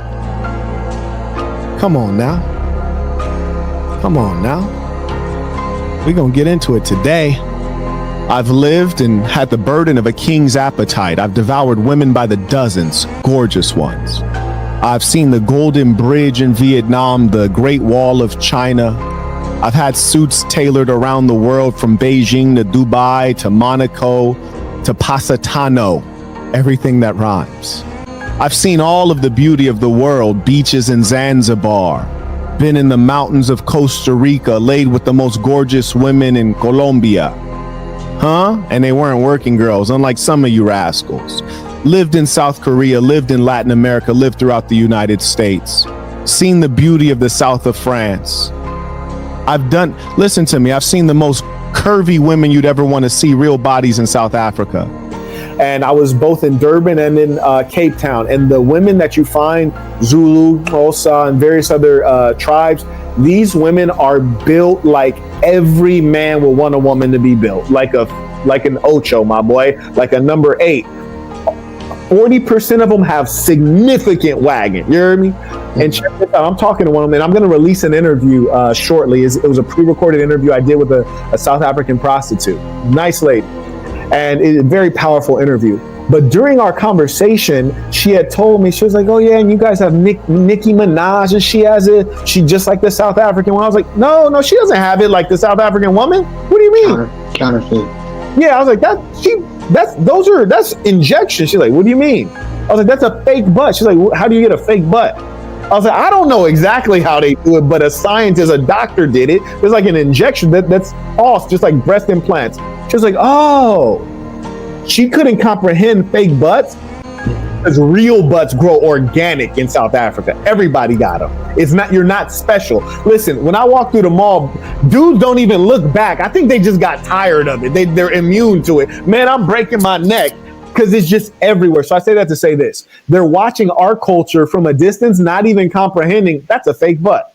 Not even comprehending Kim Kardashian is a regular, Caucasian woman with no butt, no lips. Now, any person like Suki Hana or any random ratchet black woman can get on social media, or even Kim Kardashian, which is a fake version of a ratchet black woman, can get on social media and spread filthy, degenerate culture. Now, here's the thing we have to understand.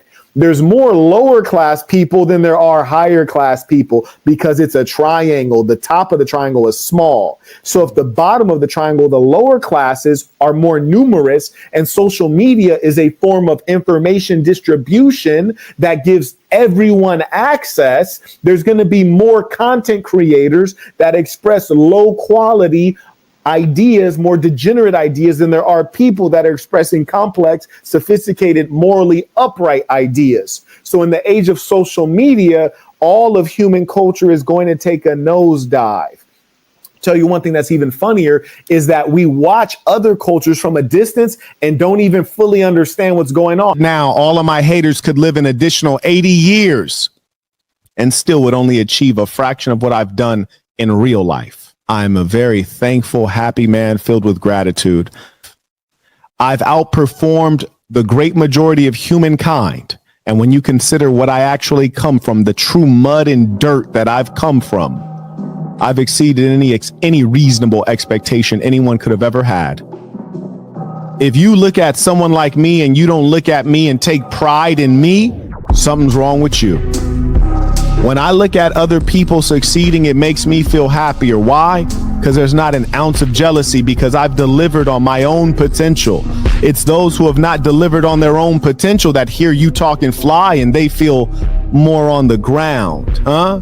It's those who look at you when you feel strong and your chest is poked out and you're walking tall, and then they start to feel small because they didn't deliver on their own potential.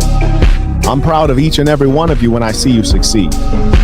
I love to hear you guys talk fly, huh? It's encouraging. Anyways, I say all that to say, I appreciate you, but man, I've lived the life of 10 men, 10 privileged men.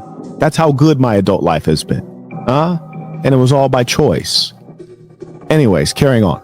Everything that you see and hear within my message, it's been very organic, and some of it I had to think out, and other parts of it was just sent to me. I remember when I came up with the 3-sentence Bible, because I wanted something that was extraordinarily simple, that people could remember very well, and it's easy to transmit, that is to communicate. And the structure of it: be yourself, be good to yourself, be good to good people. It's so simple, so clear. And if you can remember and execute on it, it will protect you so much and lead you to prosperity and happiness. And I'd asked for that, and I woke up one morning. I remember it like it was yesterday. I woke up one morning, it was right there on my mind, and I wrote it down straight away, and we've been living by it ever since. But the SAS and the Saint and the Sinner Nation, that came from obviously my moniker, the Saint and the Sinner. And the Saint and the Sinner comes from the reality that your boy is not Jesus. You hear me? I'm not Jesus. I'm not the Prophet Muhammad, peace be upon him. These are men, like the Prophet Muhammad is referred to as the best of creation. Jesus is the guy who died for all your sins. These are pure men. I'm different. I understand the good side of life and also the wicked side of life. Yes, I've experienced both. And based on that experience, when you ask me for advice, I can speak to, the wholeness of the human experience. Like if a young man tells me, Marquette, I'm struggling, I'm very lustful, and, what do you recommend? I'm trying to hold off till marriage. I say, bruh, let's be realistic here. Let's acknowledge what you are as a human being. Let's figure out what your goals are. Let's make some real decisions. We know pornography is out. That's evil. We know that being a fornicator and having sex indiscriminately is out. That's evil. But do you want to be sexually repressed and end up doing weird stuff? How far away are you from marriage? How healthy is it for you to be tied up like that? Can you find a way to express your sexual desire in a healthy fashion with a woman who is on the same path as you? Let's find a solution. Whereas if you were to talk to a religious person, your imam, your sheikh, your preacher, your rabbi, they might say, just hold off till marriage. Well, sometimes that's not going to work, and it's not realistic. And so that's what I try to do, is give you a middle ground that is a straight path. He writes, I love what you're doing, and we'll be purchasing the Master Communicator course. Well, I look forward to seeing you in that course. May I acknowledge Showtime writes, I just purchased the Master. There you go. This gentleman already did it. So I just purchased the Master Communicator course. One of the things that drew me to you is your speech. Looking forward to the work. I appreciate that. Thank you very much. That means a lot. And much respect to those men who invest in themselves. So I look forward to seeing you in this course. You're definitely going to enjoy it and love it. It's going to drop some gems on you, things you never thought about. And when you get this information and you execute out in this world, you're going to start seeing this guy, that guy's sharp. That guy knows what's up. And, you're going to be able to see the differences between great men and good men, between extraordinary men and ordinary men. So I look forward to having that experience with you and all of those who have purchased the course. Anyways, may I also acknowledge Reagan, who just became a member at thesasn.com. We welcome you to this thing of ours. Shout out to Tayshawn writes, How and when did you come up with the Sasson brand/group? I love what you're doing for men and women alike, and I will be purchasing the Master Communicator course. Peace to the saints. Whatever your sum of money is from your working hours each month, and you're not like, okay, I should allocate this percentage to housing, this percentage to discretionary, going out, seeing the movies, going on dates, this percentage to these things, this percentage to future, investments, things like that. If you don't have a sense of that, you need to buy that. It's on personal finance. Your mom didn't teach you, your dad didn't teach you, and your school didn't have a personal finance course, even though every school should. And drop my IG so that they got some more to hate on, because it's my job. You hear me? I tell all of you guys, it's important that you do your job as a winner so that they can do their job as a loser. It's necessary for you to win so they can lose. They need somebody to lose to. It is one of the most challenging things, especially given the nature of today's society, wherein you have so many broken humans who are mentally unwell. And the thing that they typically do is they'll spread their brokenness, they'll spread their foolish thinking, they'll spread their negativity to you. And the greatest challenge is that you have to keep them at bay, keep them away from you. Some of them you might be in a romantic relationship with. Some of these broken human beings might be in your family. Others might be reaching out to you. And as my status improves and as my clout grows, I would like to point out some things that are on the path to greater success so that you all can anticipate and be successful. The truth is, in terms of true status and true power and money and earnings, I don't think the social media game is as good as the tech game. You hear me? However, when you're a successful tech entrepreneur, you might be making more money, but you're not getting as much clout and reputation. You're not exposed to as many people. You can go places quietly and people don't know who you are, which I actually find to be quite nice as an introvert.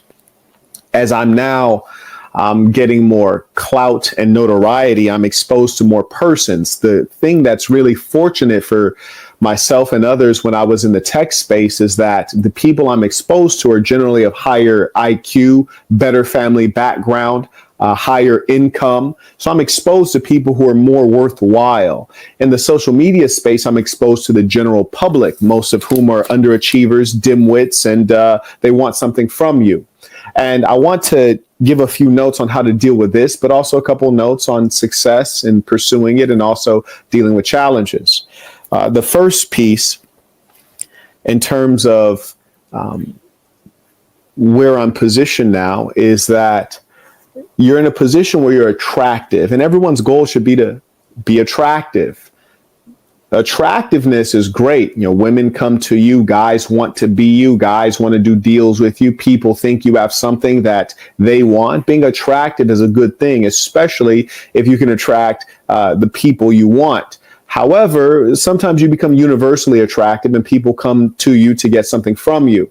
I've mentioned before that there are really two sides to consider. There is the offer and there is the request. Is someone coming to you with an offer, or are they coming to you with a request? Are they offering you something that will enhance you, make you wealthier, make you happier, bring more beautiful women around you? Are they giving you an offer, something that will benefit you, potentially them as well, but definitely benefit you? That's an offer.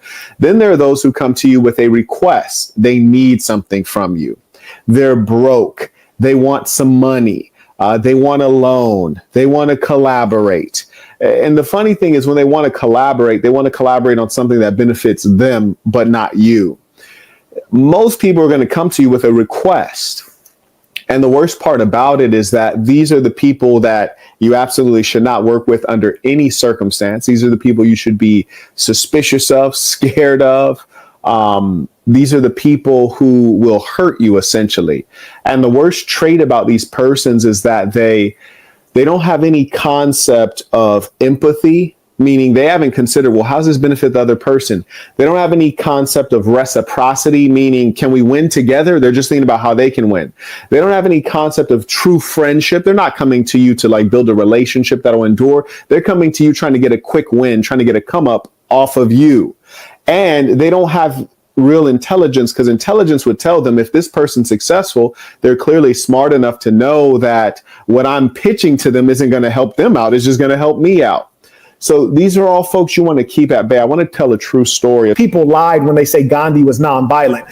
Gandhi was nonviolent Was he really? When you got 1 billion Indians following you, 1 billion with a B, and the white colonizer is the minority, and all these people are following you, and you say, hey, we're going to do a march with 800,000 people. It's a peaceful march. Do you think the people you're marching against aren't looking at 800 as like, shit, that could become a violent march real quick? So what he did was he showed them, like, look, I ain't gotta do nothing violent. I got 800,000 niggas behind me. You know what that means. You's a damn fool lying, say that nigga was nonviolent. Then you got an idiot like Martin Luther King who try to pull some Gandhi shit. You's a minority in America. Black people are 12% of the population. The Indians were 99.9% of the population in India. It's different. You don't understand. You cooking right now. You cooking right now. Man, people be bullshit, man, and that's what annoys me. And it's like they try to exaggerate things. And most of these people don't have any intellectual pedigree, and I'm not talking about from schooling. I'm just talking about like these motherfuckers is brainless. You think the American dollar is everything. Hell, you might think the British pound is something. Let me drop a few gems on you. Do you know the strongest currencies in the world are concentrated here in the Middle East? We're talking about the Omani Real. We're talking about the dinar. Yeah, these currencies are stronger than the dollar. So I have to stop doing the segments where I'm really kicking game because people don't support it and people don't understand. So I got to start talking about basic stuff like Cat Williams and football and celebrity gossip.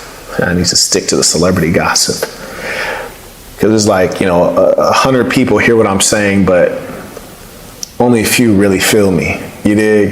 Yeah. That's why I don't come on here that often, because sometimes I can't bear to deal with the stupidity. So I can't bear to deal with it sometimes. These low IQ individuals, they're dangerous. It's evil to be that stupid. And I'm not trying to be disrespectful. It's just the fact that people who are low income and low IQ breed in great numbers, and I'm seeing the results of it as I live in the society today, and so many people are brainless. I mean, how do you think it makes sense that in America we are stopping our kids from going to public schools in New York so that we can use those same schools to house folks who are coming into our country illegally, thereby making us less safe? I mean, this is the result of people who are not very intelligent making decisions. And the problem is when you have a populace that's unintelligent, we're experiencing not democracy, but idiocracy. You always have the big mouths, the loud people. They're the ones that have so much to say, but there's so little value here.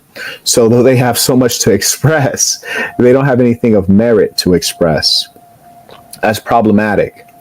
So the reason I have to take out the time every now and then to address these situations is because we have to reorder the world and we have to introduce people to reality. We claim that females are delusional, but it's the males that are often delusional as well. And, female being delusional is fine, actually. During the Book of Dark Truths, I'm going to talk about why it's actually okay for a female to be delusional. And it's not at all okay for you and I to be delusional, because we will suffer greatly if we are delusional. Trust me, a woman can think that she has high value while being broke, and then meet a boss that will elevate her, and then thereby making her delusion reality. A broke man will never be elevated by anyone else. Other men will not respect you, and women will rebuff you and rebuke you. So you can't be delusional. One thing that we teach during the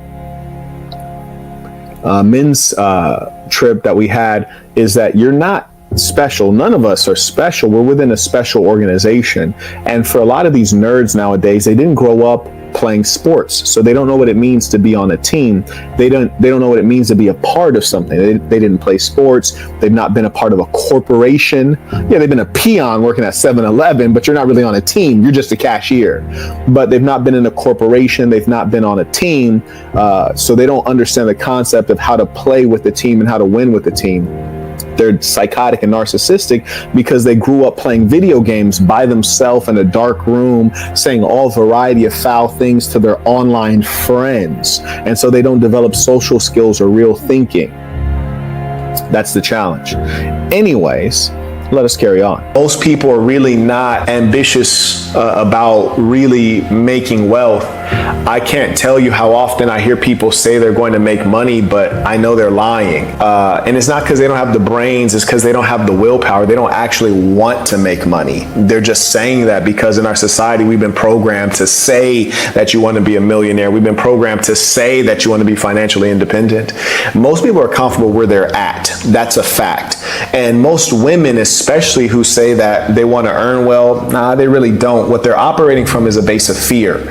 And when I say a base of fear, this is the precise reason that people continue trying to endlessly accumulate money because they think money gives security, which it absolutely does not. Anyone who's made millions of dollars has probably also lost millions of dollars. You've gotten on the horse, you've fallen off of the horse as well.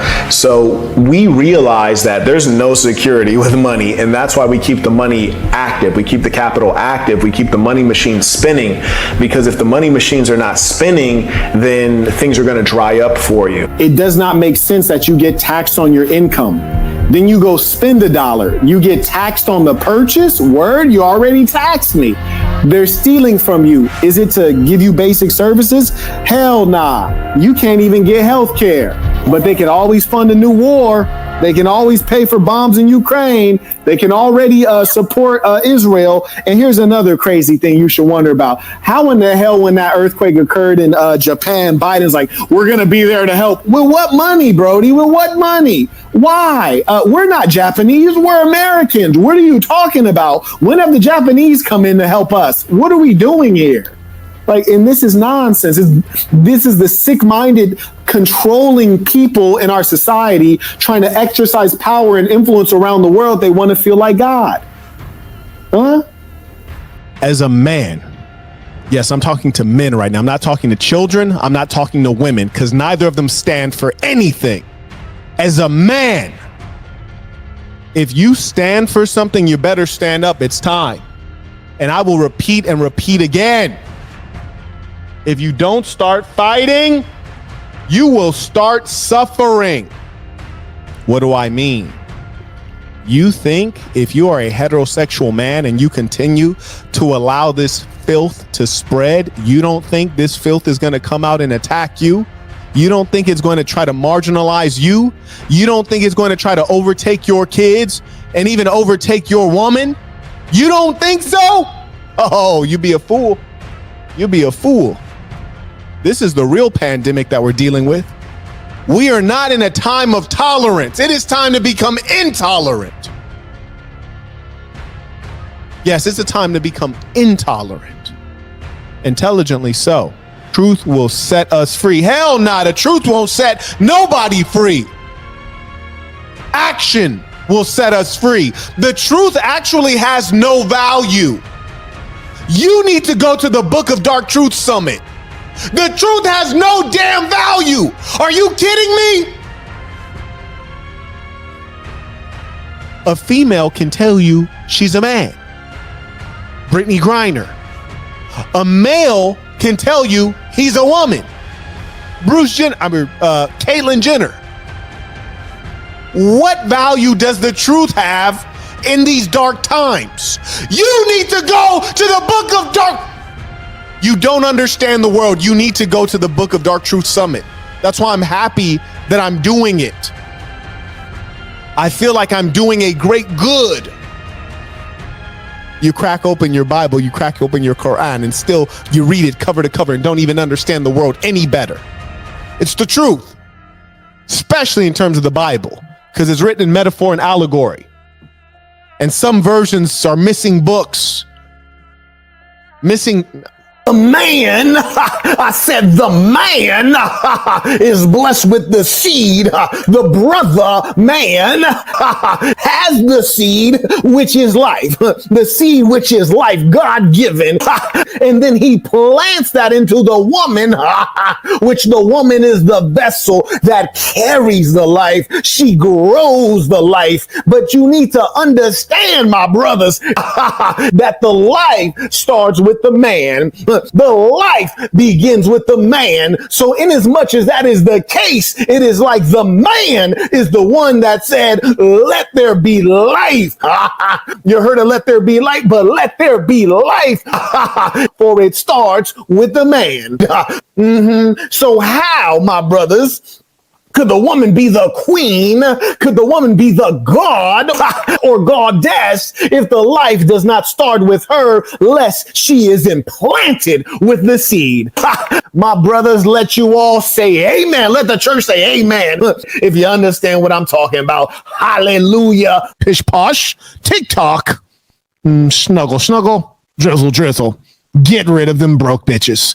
If I was really a super Christian, I'd just be walking around snatching cross chains off like I'm a black in the ghetto. You feel me? I wouldn't even run after I did it. I would just snatch it off, throw it on the ground, and spit on it. It's like, shorty, you're an abomination to an abomination. Yes, the cross, this idolatry, this, what do you call it? Yeah, it's an idol, right? These symbols that don't necessarily connect with God. These symbols that were created, like, we're not going to get into theology, but the point is, you're making a mockery of the religion.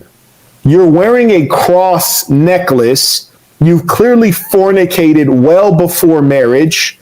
Many times. You're unrepentant. You're talking about it in the public space, and you're wearing a symbol that is supposed to represent God and Christianity. What I do is I challenge Christians. I heard somebody say Marquette is anti-religion. I'm pro-religion. I love religion. I think religion is a very healthy thing in a society. I am pro-Christianity. I'm pro-Jehovah's Witness. I'm pro-Mormon. I'm pro-Mennonite. I'm pro-Joanger. I'm pro-76ers. I'm pro-Amish. I'm pro-Muslim. I'm pro-Jewish, Orthodox, Hasidic. You see, I know more about religion than most people. I've lived among religious peoples. I've studied among real scholars. If you check my Instagram, and somebody dropped my IG, I actually removed some of the photos, but you'll see me there with very well-known scholars. And I love religion, but I hate and despise fake religion when people take on religion as though it's a costume. Religion is not a costume. You do not put on a hijab and become a Muslim woman. You do not put on a thobe and become a Muslim man. You do not put on a yarmulke and become a Jewish man. It is not a costume. You do not put on a cross and become protected and covered in the blood of Christ. It is not a costume. And honestly, real Christians, which there aren't any really, they should be ripping these things off these people's necks violently. Carrying on. Your time on earth is valuable enough not to waste it, and your happiness is precious enough to prioritize it. People like to say the heart, but the emotions, everything's in the brain, right? Like, you select, you're rational, you make decisions. I'm the only one that actually stands up against this stuff. Yeah, I'm the only one that doesn't condone it at any level. I don't care who you're thinking of right now. I don't care who you're thinking of. You might be thinking of someone like, oh yeah, so-and-so's an alpha male and he's masculine. Does he invite homosexuals onto his platform? Does he treat them with respect? Does he try to make money with them? Then no, he's not like me. And he's condoning evil. And in fact, promoting evil. So I'm the only one. We just have to be real with the reality of human beings that we're dealing with. I'm not talking to you about how the world should be. I'm talking about how the world is. I am the conscience of the internet. You would think that the major monotheistic religions would do something to curb the decline of society. Maybe Christianity would stop it, but instead Christians fly the rainbow flag within their churches and have female pastors and speak of inclusivity at any cost.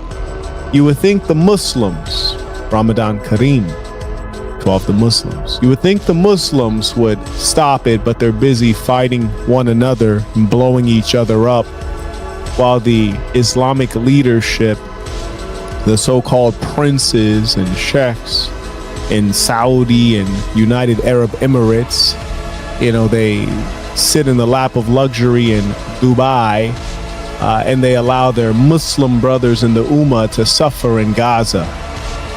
You would think maybe the Jewish people would do something, the chosen people, yet they sit back and count the dollars from their efforts as international financiers and banksters, those who control the media and actually spread the poison as opposed to stopping it. People speak of God, but who really believes? People speak of morality, but who actually lives it out? We saw recently, and we see this every day, people falling to money. There are many among you who walk among you quietly, wearing masks, concealing their true nature and intentions. Are you fooled by them? This is what demons and snakes often do. They lie. They disguise. All of the wickedness that you suffer usually is based on lies and deception. If you have a female and she betrays you and sleeps with another man, that's dishonesty, lying. You have a gold digger who wants to separate you from your money. That's dishonesty, lying, pretending to care about you when she really only cares for your money. Lying and dishonesty is the chief tool of the wicked. My sadness is when everyday folks are not smart enough to be able to see the deception. We talking about the stuff the others can't talk about. They don't have the brains and experience for it. You're lost. You're lost. You are speaking a lie. Knowingly. Or maybe it's unknowingly. Maybe you've been tricked. Because what are they trying to do? They're trying to trick you. You see, the goal is to redefine. Change the definition of words. It is as ludicrous as me saying, okay, this black velvet shirt, let us also call this black velvet shirt, we're also going to call it blue denim. Marquette, that's not blue denim.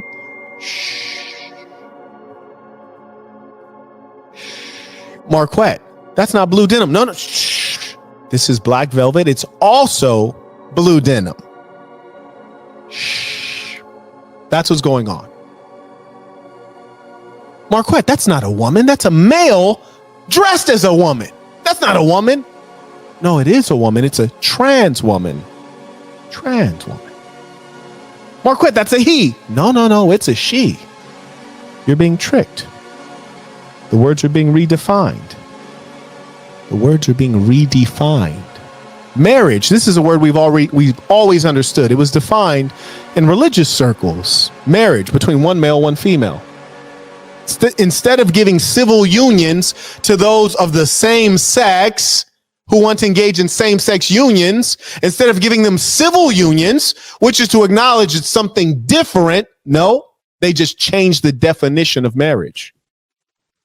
Increasingly, we will see things redefined, which means that we will see lies propagated as truth. The question is, do you accept it?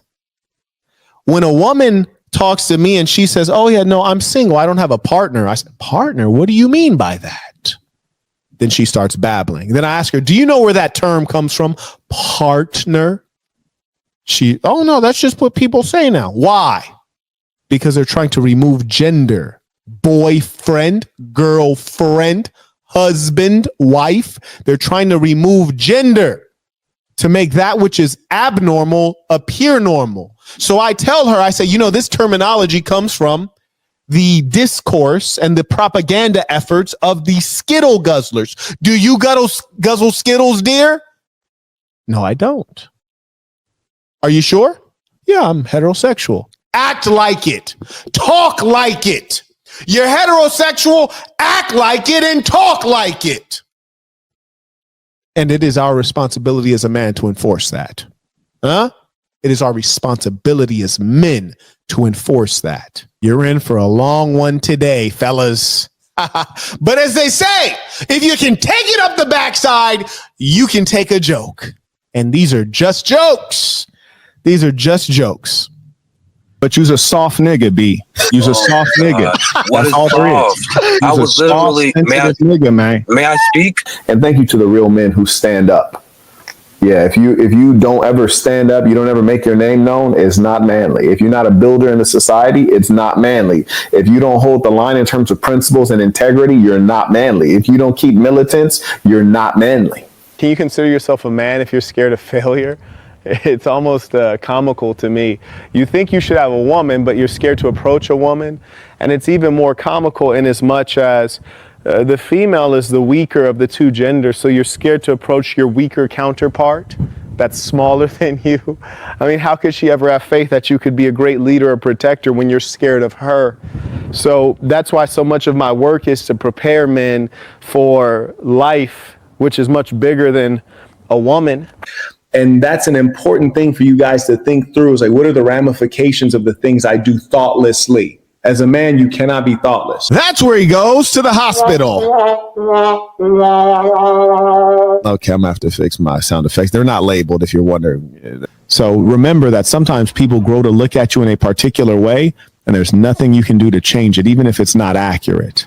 I get it. And that's why we're here to bring in education. Boss University. And Boss University takes you to the inner world. What's inside of you? Who are you? What's great about you? How do you manage the self? How do you make sure that you have energy in this marathon called life? How do you control your psychology? How do you self-improve? Boss University is about you making yourself a boss, so that you might be worthy of ruling over others or leading others. It teaches you about entrepreneurship. It teaches you about a lot of things. The Book of Dark Truths is about the outside world. Why did that guy say that? Why did that bad thing happen, but nobody wanted to help afterward? Or why did that bad thing happen and then everybody wanted to help afterward? Why is so-and-so not being honest? Is there ever a time in which I should not be honest? If I were in the curious position of not being honest, how do I do that effectively? Is there ever a time to thug your way through? Book of Dark Truths helps you understand the real world out there. The real world. The Book of Dark Truths is a practical guide to understanding and navigating in the real world. I'll even give you some more game that's covered in the Book of Dark Truths. Well, how do you collaborate with a woman that you're dating? How do you get volunteer labor for your company? Labor you don't have to pay for. How do things evolve over time with regards to your woman and your business, or your woman and your money? What precautions do you take when you move in with a woman? I go through practical, do this, don't do this, don't do this, don't do this. I got a decision matrix on, if you got to make a tough decision, how do I decide which might be the right path? And we explain it and go through it. So it's quite involved. And truth be told, when I tell you, like, look, there's the saints, the real ones, the vetted, verified members. There's the believers. They know, they have knowledge of what is good, and they would like to strive to it, but they don't consistently meet the mark. And then there are the wicked, which is the majority, actually. That's the majority. So I know I'm going into this world where the wicked is the majority, and I'm paying attention. And if you read the book, my book, The Black Box, there's a chapter called Swing First. Read that chapter again. That'll let you know how I deal in this world. Guys, thank you for all you do, Mr. Burton. I appreciate it. Thank you. So trip on this. Oh, this is about to blow your mind, and it's about to make some people mad at the same time. Dig it. It is easier for a rich person to believe that you are also rich. Let me know you heard that. It's easier for a poor person to believe that you are also poor. Somebody explain how that works. Tell me how that works right there.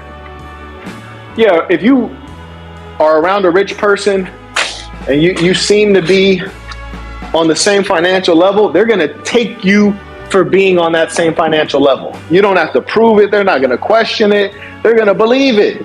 You don't even have to say it. They're going to assume it. Conversely, if you're around a poor person and you seem to be well off, or you might say something that would indicate that you're well off, they think you're faking and fronting. They don't believe it. Why is that? Why is that? Why can't they believe? Well, they can't believe because that reality is so far away for them. For them, that reality is far away. And because it's far away for them, then they just can't see it for you because it's so foreign. Just like with me, when I meet a bunch of chicks, and it's crazy too, and it's ironic how life works. I don't want to mention the law of attraction because a lot of people misinterpret and misunderstand this stuff, right? They mention energy, but they don't understand energy, and they ain't even got no energy. You hear me? How about that? But I tell you, actually make it. God damn it, we ain't got time to be fake. What are you, a breast implant? You want to look real on the outside, fake on the inside? Hell nah, we need to be that genuine article, you dig? That all jelly booty with the stretch marks on it, you dig? Yes, indeed. Might be imperfect, but it's still lovely. It's, only the wisest among you will heed this anyway. So I guess it's not like I'm letting out a big secret, but I want to advise you all to get your hands on some land. I've been to so many countries trying to do land deals, and it's nearly impossible for a variety of reasons. I'm extremely suspicious. Number one, let me describe to you, and you've observed this over time. You may have even heard this mentioned in your courses in university and perhaps high school if you went to a proper high school, and most of you didn't if you're in the United States. But the trend has been toward human beings organizing into societies, emptying out suburbs where you can have a proper single-family detached home, going into the cities where it's overcrowded, you're stacked on top of each other, the buildings crowd the sky and block out the sun and the reminder of that which is divine and natural. And what's worse is they try to convince you that that's the best way to live. This is, again, marketing, and this leans on the frailty and weakness and human nature and psychology. So, for example, there's so many lies going on. These things are comical to me because I can clearly see the truth. Come on, man. I see through this like glass. This is glass to me. It's so easy. Anyways, ladies and saints, one thing I just want you all to be aware of is that the monetary system and the political system is largely designed to keep peace so that markets can operate and, people can enjoy a basic standard of living, and the wealthy and the leadership class can enjoy a very high standard of living, which requires peace in the empire, not outside the empire. Outside of the empire, there's war, right? Because you have to bring back the booty from war, the loot from war, the fruit of war. But within the empire, you have to have peace and prosperity so that the wealthy can enjoy their wealth and their perks. And then what you do is you make entire countries and entire peoples into vassal states and slave labor, essentially using the wage system in the most effective of ways. So the wage system is far more effective than slavery, because here's the funny thing about slavery. When you make someone a slave, they're against it. Psychologically, they know that they're down bad. They don't want to be a slave. But when you make someone a wage slave, they are bought into the system and they believe that they can earn more money. They believe they can get another degree and get a better situation. Now, for some of them, it is true. And honestly, if you live in much of the world, you can get into a better situation. But depending on how far down you start, you have to be so disciplined that it's unlikely that you're going to win, right? Like the level of discipline, focus and cleverness that's required is just improbable that you're going to win. So, we're in a funny situation. If you, for example, live in America and you're in the lower class in America, man, you can kiss your quality of life goodbye. I'll tell you why. Like I was just in Philippines. There's a young lady I was talking to, not very bright, but very narcissistic. And she was telling me, good looking girl, and she was telling me that she's like, you know what, Mark, I just wish I could go to America. That's my goal. I'm going to get into America because it's easier to earn money there and be successful. And when she told me this, I was like, that is true. It is easier to earn money. I was like, but honey, if you're stupid in the Philippines, you're still stupid in America. You're going to be broke. Like maybe being broke in America is nicer than being broke in Philippines. I agree. Like I pray if I got to be broke in one of these countries, let me be broke in America. Like, maybe. But you're still going to be broke because you don't have any work ethic. You don't have any significant education. You don't have any level of ambition, and you don't know how to recognize an opportunity if it slapped you in your face. So why do you think you can make it in America where there's people who are more educated, more ambitious, and they're from America and they still ain't made it? Immigrants usually do outperform Americans. That is true. But in her case, she's never going to make it to America, right? Now, here's the other thing. When you're talking about America and the monetary or the quality of life, it's about to decline because you're having an influx of low wage earners, right? Illegal immigrants, illegal aliens, some call them, right? Primarily coming in from Latin America. And once they come in, they're driving down real wages. And not only are they driving down the wages because they're competing for unskilled jobs, they're also putting a weight on the various welfare systems, whether it's the healthcare system or EBT or what have you, or housing pressure, which is going to cause housing prices to go up higher because there's more demand for housing. We already see this happening in New York, right? We saw a situation where I forget what they call it, the euphemistic term, but like not asylum city, but you guys know what I'm talking about. So New York basically has overpopulated their refuge, their shelters for the illegals, and now they're in a situation where they're closing down public schools. Yes, they closed down a public high school, told the kids to learn remotely, which basically means don't learn at all, right? I mean, who's learning remotely? No one. I know this as an expert in online learning. Yes, this is something I'm an expert in. Side note, I'm also an expert in university matriculation and retention rates. Yeah, I'm an expert in that, literally. Yeah, online education has a much higher fail rate than in-person education. Go figure. That's at the university level. At the high school level, of course, it's even harder for youngsters to learn remotely. They have, whatever. Point is this. If you're in high school, if you're in a certain high school in New York, you were told to learn remotely because they need to use your high school to house illegal aliens, right? So you're already seeing how your quality of life is declining, particularly if you're a low-income person. You know, low income, you're going to suffer first, and eventually the American middle class is going to suffer. The American upper class is always going to be insulated, right? Like, you don't even know where these people live. You hear me? You don't know where they vacation. You don't know where they live. You don't know what restaurants they eat at. Their life is exclusive and remote from yours. You dig? Like, so they're not going to be impacted by this. And that's why people like AOC, who are multimillionaires, they're fine, degrading the quality of the country. And I don't say this as a person who's anti-immigrant or anti any particular racial or ethnic group. I say this as a person who's traveled around the world and I understand. I just am a person who understands what's going on. So for example, I've been to Mexico many times. Shout out to Mexico. And I have a lot of fans in Mexico.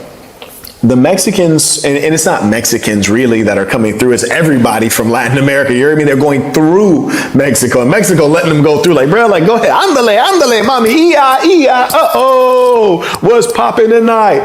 If you got money, Mexico's great. There are parts of Mexico that you go into, and if everything wasn't written in Spanish, you think you're in a nice neighborhood in America, right? Mexico's phenomenal if you have money.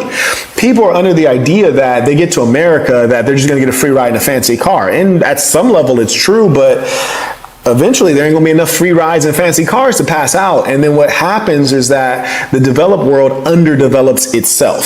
So America becomes like the place that these people were fleeing. That's what will happen. And I know that is what will happen. And there's no level of assimilation going on. There's a reason that certain countries are underdeveloped. And, I used to, when I was an uninformed youth, I used to think it was racism or, white supremacy, but it's not. There are certain cultures that are less than. For example, I was in one particular country and there's a beautiful resort, like A1 resort, like you got to have some money to be here, right? So I'm in this gorgeous resort in a particular country, and there were a lot of signs around that said no spitting. No spitting? What are you talking about? Who's walking around spitting? Well, there is a culture of people where spitting is not frowned upon. Even if you're spitting indoors, spitting into trash cans is not frowned upon in a certain culture. I'm not going to say what it is. Some of you might know if you're sophisticated, well-traveled, or if you're in that culture, you might know what I'm talking about. In America, you never have to put up a sign anywhere inside of a resort, indoors, at a high-end resort that says no spitting.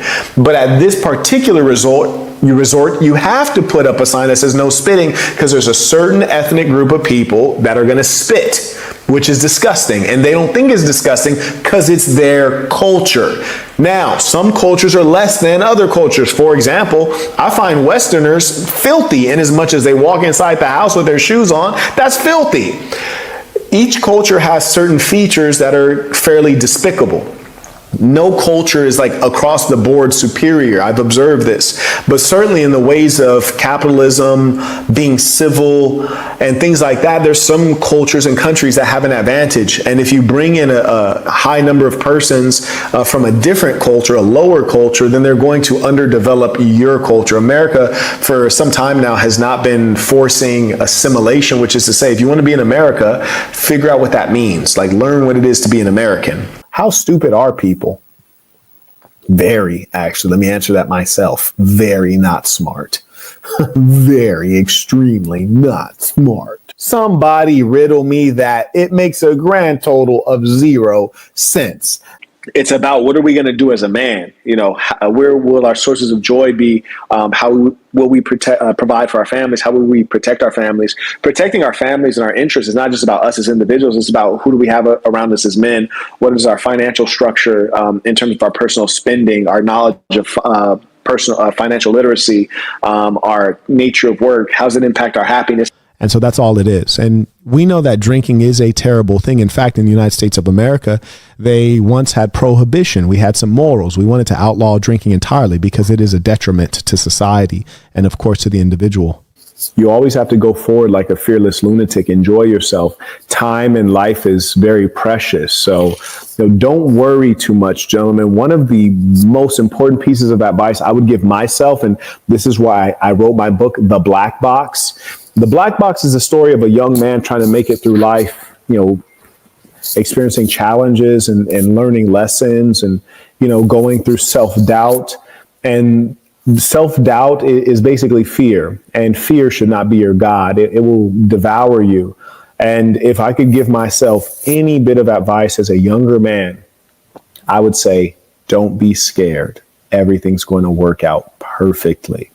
Don't be scared. Everything's going to work out perfectly. And you know what? That's true. And so I encourage every last one of you to go forward like a fearless lunatic, no matter what it is and what you want. Do it faster, do it sooner, do it harder. And know that you don't have forever to be sexy. You don't have forever to be strong and young. And so while you do have all of those things at your disposal, you should utilize it. When I see people who are, 35 or younger, or even 40 or younger, and they're overweight, it saddens me, because there will come a point to where you're not a factor in terms of being sexually appealing or strong. You see, if I'm walking down the street and a man bumps into me and he turns around, it crosses his mind that I can hurt him. There will come a time when I will be too old and feeble to where if a man bumped into me, I would just have to rely on his mercy. So while I have the opportunity to be strong, I'm going to be strong. And while I have the opportunity to be beautiful and sexy, I'm going to be beautiful and sexy. And I encourage all of you to do the same, which is to say, manage your hygiene, manage your fitness. Take these things seriously, because there will come a time to where, as a male, your testosterone levels will decline, and you could lift weights, but the muscle will not develop. So do not waste your prime while you have your prime. Do not waste time being fearful. Do not be scared. Do not allow fear to be your God. Okay? And the thing that saddens me truly for all of the persons who go under the surgeon's knife to try to perfect that which God has already created, my sadness is that they're going to consistently go under that knife, and it'll be endless, always trying to perfect, fix, tighten.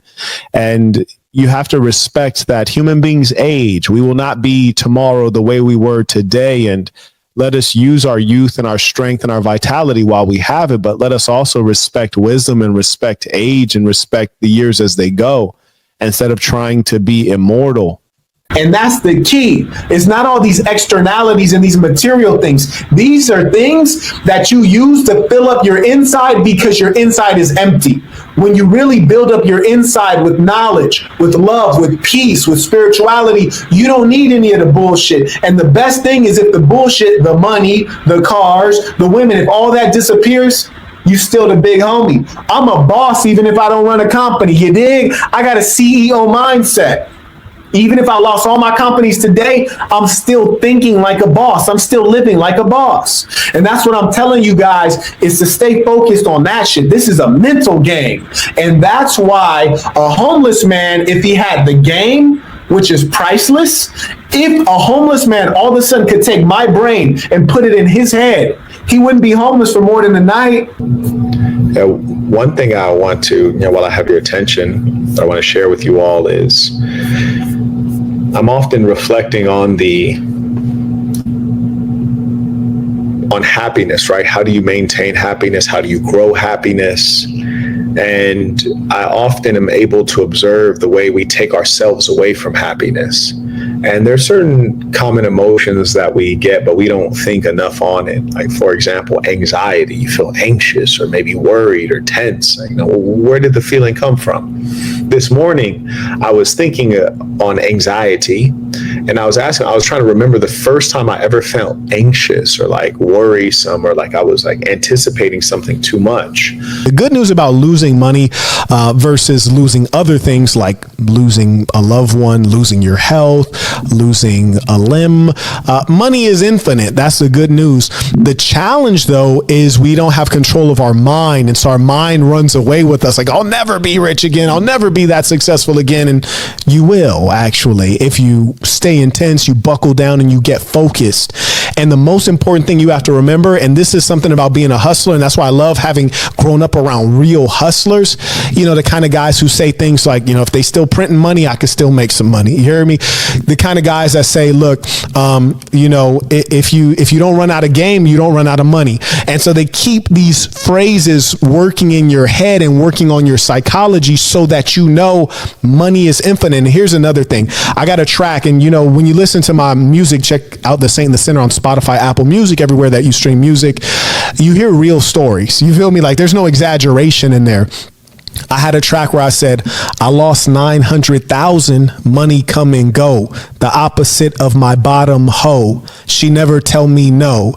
If she did, she would have to go. I'm snowman cold and listen, point is this. I lost 900,000, money come and go, which is a fact. You make money, you lose money. That's what it is. And why does that not bother me to lose $900,000, just shy of losing $1 million? Why does that not bother me? Because there are some people who make $1 million a day. So losing 900,000 ain't nothing. And I've met these people, mind you. When you live in a city like Las Vegas and you got good connections, you get to meet these people. We're in a city that's cash liquid, and we have tons of people, celebrities and stars, that fly in all the time to gamble ridiculous sums of money. And I got good connections. I mean, you guys know how I'm really living. There's one resort that I stay at. Last time I was there, I was staying next to Neo, and he was on his honeymoon. I actually had a better suite than him in a real way. So the point is this.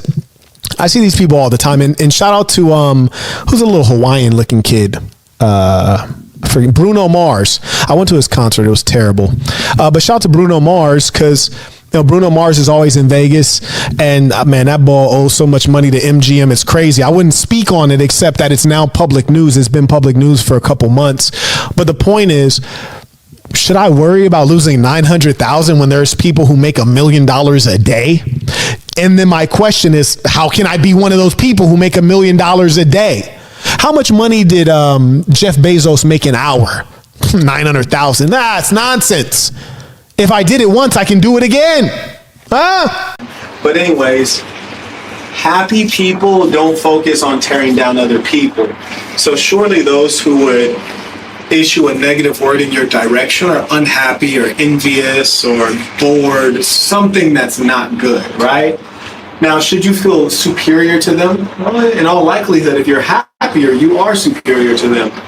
But it's important to know that if you find yourself among those who are inferior and you're finding yourself among them for a prolonged amount of time, then you could be overrating yourself. My challenge to you and everyone, and to myself, is that if you ever find yourself among your inferiors, you should get out of there like it's a burning building.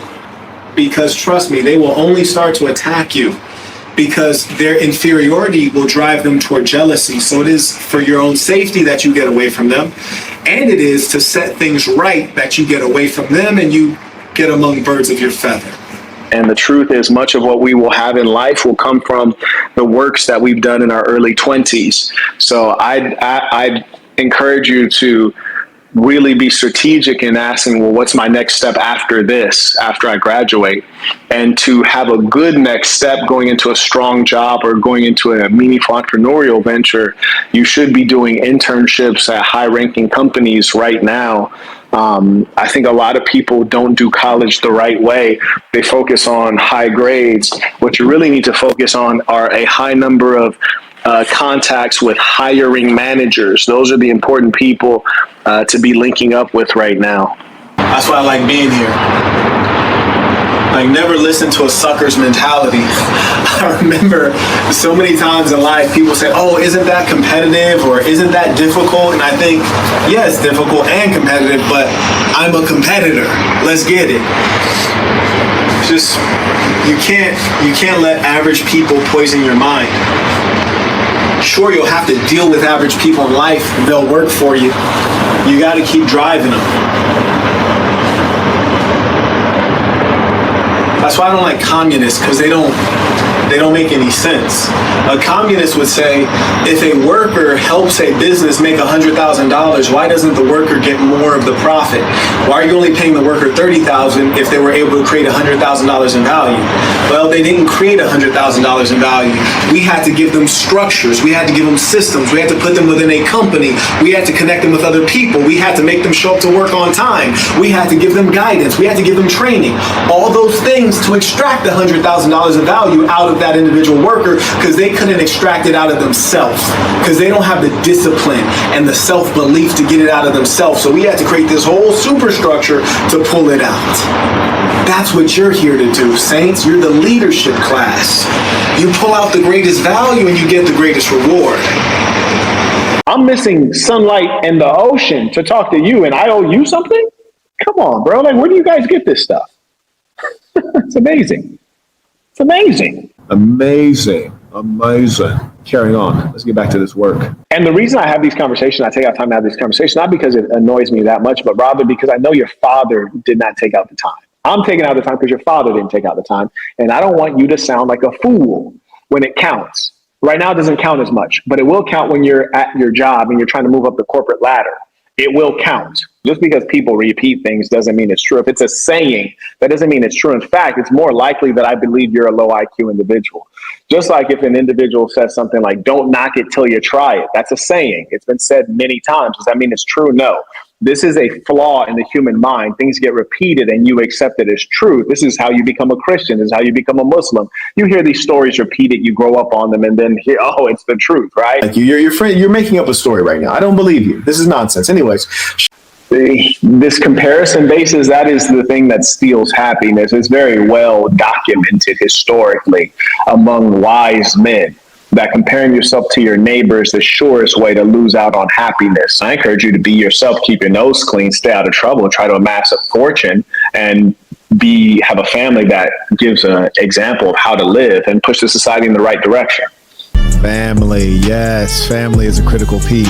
I'm going to take you through all the notes therein, and I actually made a list. So I got a whole page of notes for you.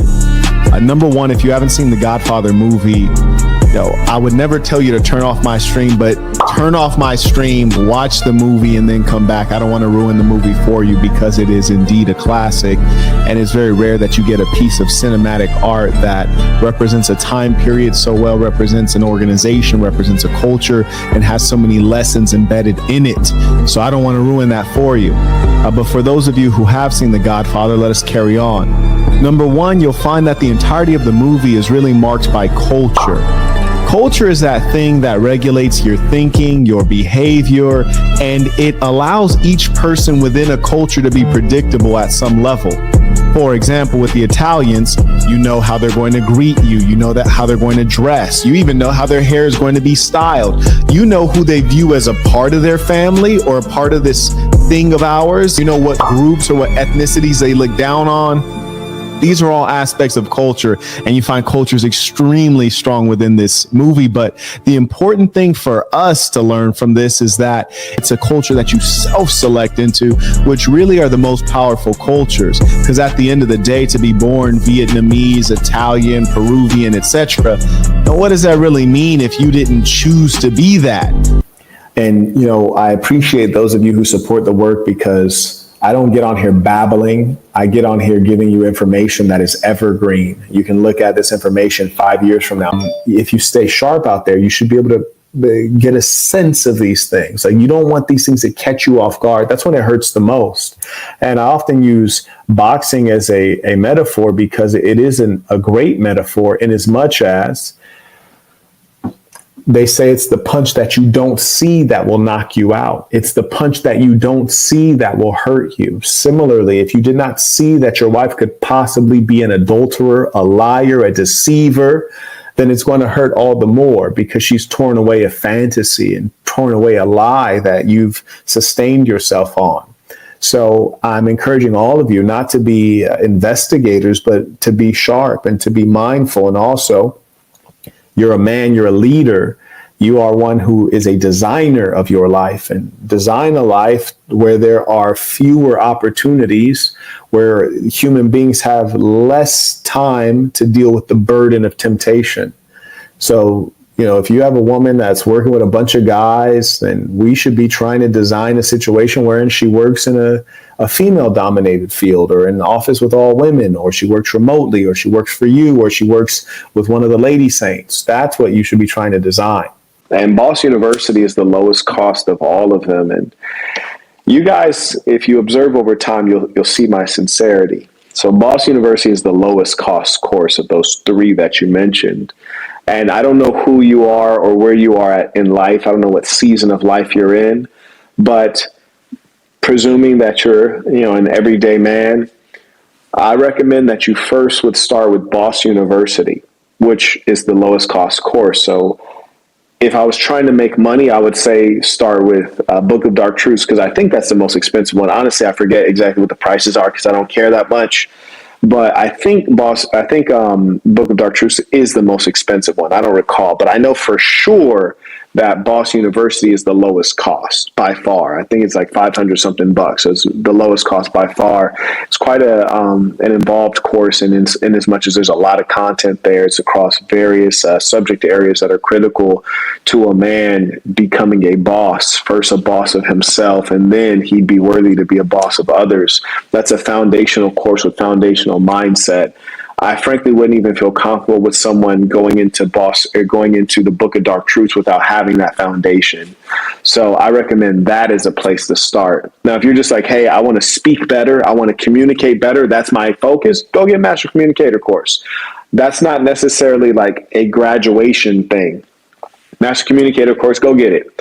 But if you're like, hey, I want to be my best, I would say before you mess with that Book of Dark Truths, start with Boss University. You hear me? Get your foundation, because Book of Dark Truths is some high level stuff. I'll probably even increase the price so people can't afford it. Not people, but so it's cost prohibitive, so that people who are not ready for it can't afford it. I'll probably end up doing that, because I really stand by the knowledge in there as being very high level. And people who are broke tend to not value themselves. That's why they don't invest in themselves and become better with more education, more training, more skills, more knowledge, better network.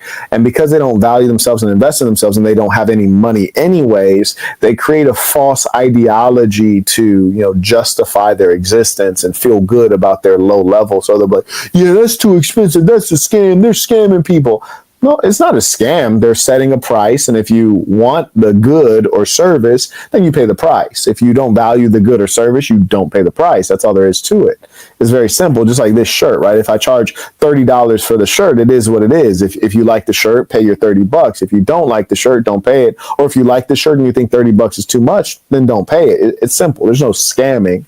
And so that's just very dishonest language. It's the language of the poor. Many of you will not be millionaires. Sorry to break the news. Some of you will. Many of you could be. But most of you don't even really want that. But I tell you what you all want. You all want to be happy, and you all can be happy. There is a path to that. You can achieve that on a regular basis.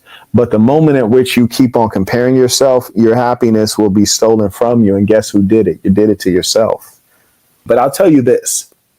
I surmise that every male and female who has less intercourse is more likely to probably have a happy long-term relationship with someone Less experience is better, especially for the female, So I think that suggesting to a guy that he should go out and have as much intercourse as possible, that's very dangerous, especially to those men who can really get the job done. Truth be told, I remember when I was in university, I was really getting a bachelor's degree, play on words. And there were times that I felt like I should have been getting some credit hours because all the chicks I was taking down, like, I need some credit hours for this shit. But it was not the right thing to do. Now, did I enjoy moments of it? Yes, I absolutely did. But sustaining that, whether it's physically, mentally, emotionally, it takes a toll. And laying down with low women, they really do steal the various forms of energy from a man. There's nothing worse than associating with a low woman. And we usually do that because of our base and most low desires that are out of control. I'm not saying you shouldn't have intercourse. I think you should. You dig? I think you should, but it's ideal to have it with a woman who loves you, who regards you, whom you know to be clean, whom, if all goes wrong, she has something to lose, one who's likely to be a good mother. So that's how we need to channel that energy. But those who would tell you not to have any intercourse, I'm very suspicious of those persons promoting unnatural living. And we see how unnatural living turns out. Look at the Catholic Church. The Catholic Church is filled with predators, mostly of the homosexual variety. And so being repressed is not the answer. And this is precisely why it's important that someone like me is able to give meaningful context and break down the truth of the matter, because it seems as though for views and clicks, it's much more interesting for a commentator like a Candace Owens to have something creepy to talk about rather than the hard facts. The entire concept of Boss University is that you must first be a boss of yourself. What is a boss? A boss can get outcomes. You can get someone to do something. So if you can't get yourself to do certain things, whether it's wake up early, exercise, avoid rich foods, avoid soda, sugars, intoxicants, avoid loose women, if you cannot be the boss of yourself, you will never effectively be the boss of much else. That course is a masterwork. And one thing I want to say, which is radically different from all the persons who create courses on the online space, I'm the only one who actually is professionally trained to be a teacher or an instructor. That's number one. And then number two, I'm giving you courses in something that I am trained to do and have been paid to do, which if I give you business education or if I teach you public speaking, I am the best public speaker on the planet Earth. That's number one. And moreover, in terms of business education, I've gotten checks from Northwestern University in Chicago, from other universities. I'm not going to name all of them, but Northwestern, if you know that one, that's very prestigious. I've spoken at their business school, a bunch of schools throughout the country and the world. Koonguk University, that's in South Korea, universities in China as well. So I am an invited lecturer around the world in tech and business, and I get paid to do that. So I do this at a professional level, whereas other people, they're just creating courses, but they're not quite qualified. I say that to say when I create something for you, it's high quality. This is why you listen to me. Because I really lived it. You heard me when I talk to you. I tell you true stories. I ain't tell you what I heard or what I seen. I tell you what I experienced and lived. The problem is that people don't know how to operate as a unit, as a family. You can get caught out solo. America taught you wrong. Being an individual is phenomenal. Go into a war as an individual rather than as a army. See what the difference is. You will not win many things as an individual. You have a lot of idiocy on the planet Earth, but let me share some from the Black American community. You hear them say things like, I don't want to do business with friends or family because, I don't want to mix business and pleasure. What? That's stupid. Unless your friends and family are low IQ or degenerate people, then that would make sense. But if your family and friends are degenerates, then you probably are also likely a degenerate. You should want to do business with friends because you choose your friends. So have you not chosen honest friends? You can feel that texture of the human being that, they gonna ride with you all the way through. You see, there are people that are similar to you. There's something in you that's also in them. Set some goals that you're serious about. Get serious in life. If you seriously want a good woman, you seriously want to make some money, you will leave the behaviors of a child. A child can't have a good woman and maintain it. A child can't have wealth and maintain it. I already did my requisite research. I came in ready to go. You can support using the information below. Obviously, Google is a censorship corporation, which is why I would suggest that you use Cash App or PayPal, or I think there might be a tip URL in the description. In this life, you will be tested with loss of your wealth, loss of your loved ones, loss of your health, many of these things. And some of these challenges are not of your own making. So those are the things that we have to be prepared for and endure them gladly. If y'all can't get that, how are you going to pass a job interview? How are you going to think of a product idea? How are you going to outsmart your competitors? How are you going to lead your woman? How are you going to influence your children?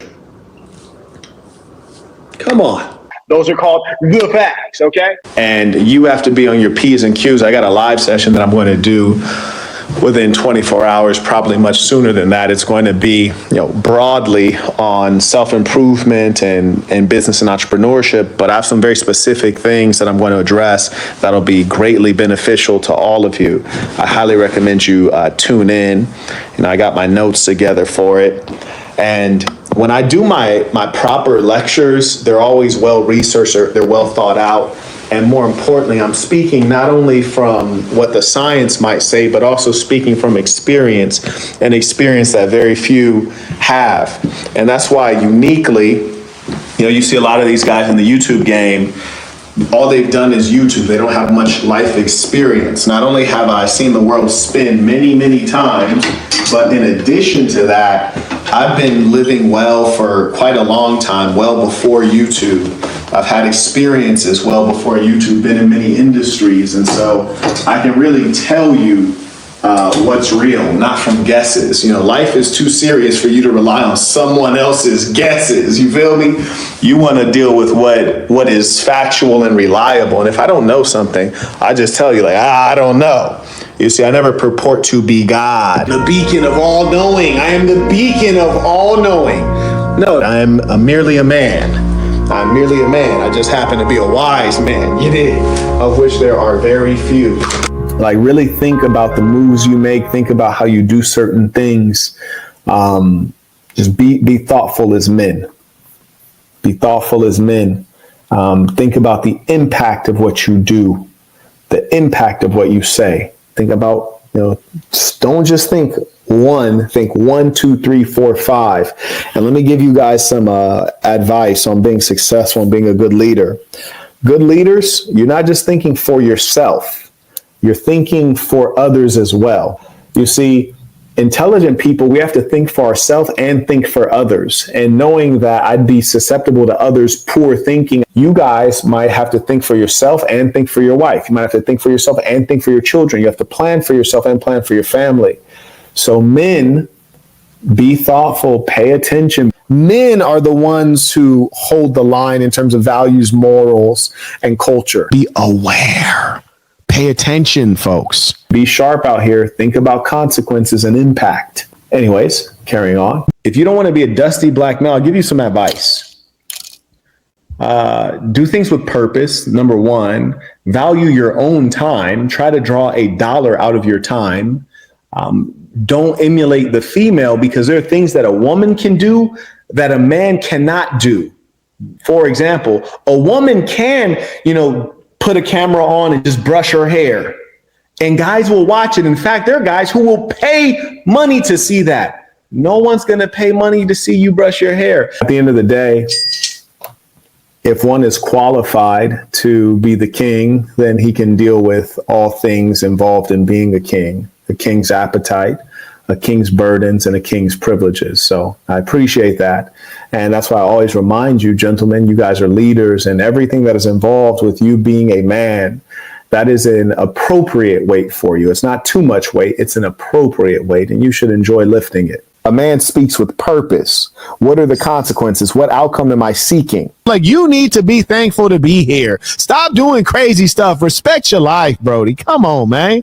Remember that sometimes people grow to look at you in a particular way, and there's nothing you can do to change it, even if it's not accurate. Use your brain, young people. But really, I'd love to see all of you guys do what is best suited for you.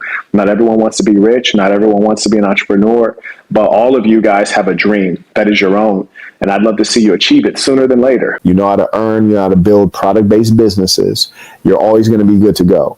Because whether it's dollars, pounds, dirhams, or, you know, whatever, you got a good product. People are going to buy it, and they're going to buy it in large quantities, and they're going to buy it frequently, and they're going to buy it over time. They're going to buy it in pounds. They're going to buy it in euros. They're going to buy it in dinars if you got the goods. So if you got the goods, you're always good to go. It doesn't matter what the macroeconomic trend is.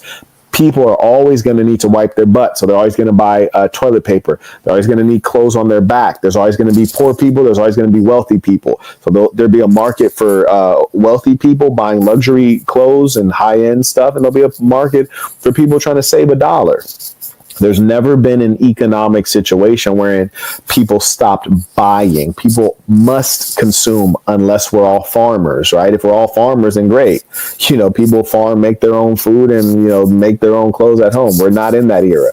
We're in the era of the division of labor, specialized workers. So people must buy. It's a necessity. So the question is, do you have something for them to buy? The problem is some of you guys don't. You don't create a product-based business, and you do not have shares in a product-based business. So that's when you suffer more. There you go. So anything that you do with excellence and creativity, you can make successful.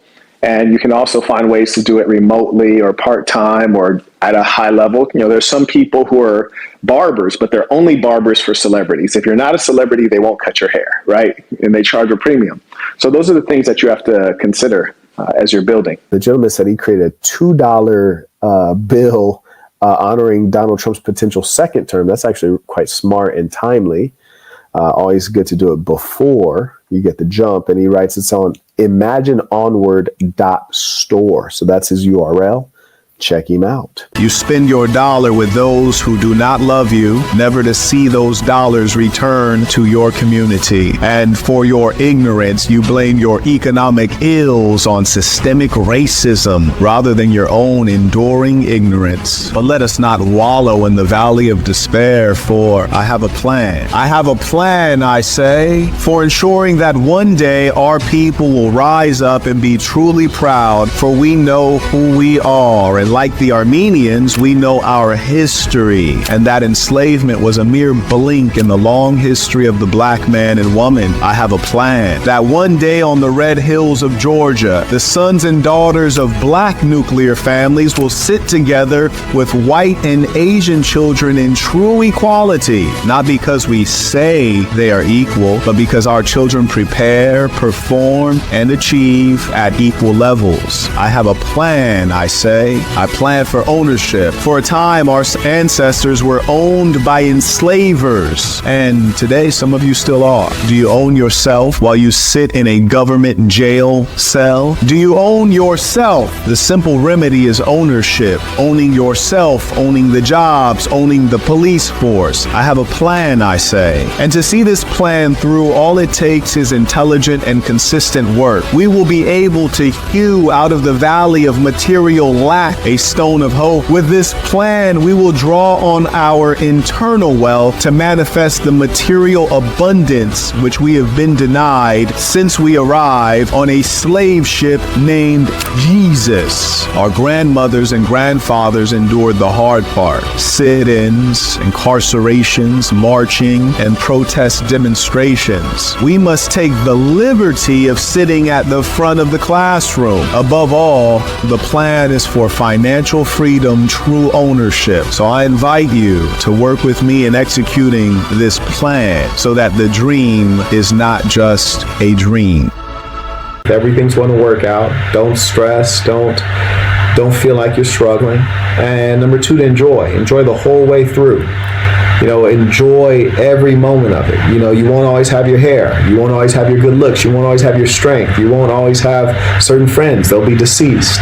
So every moment, enjoy it in the present and live it like it's the last one.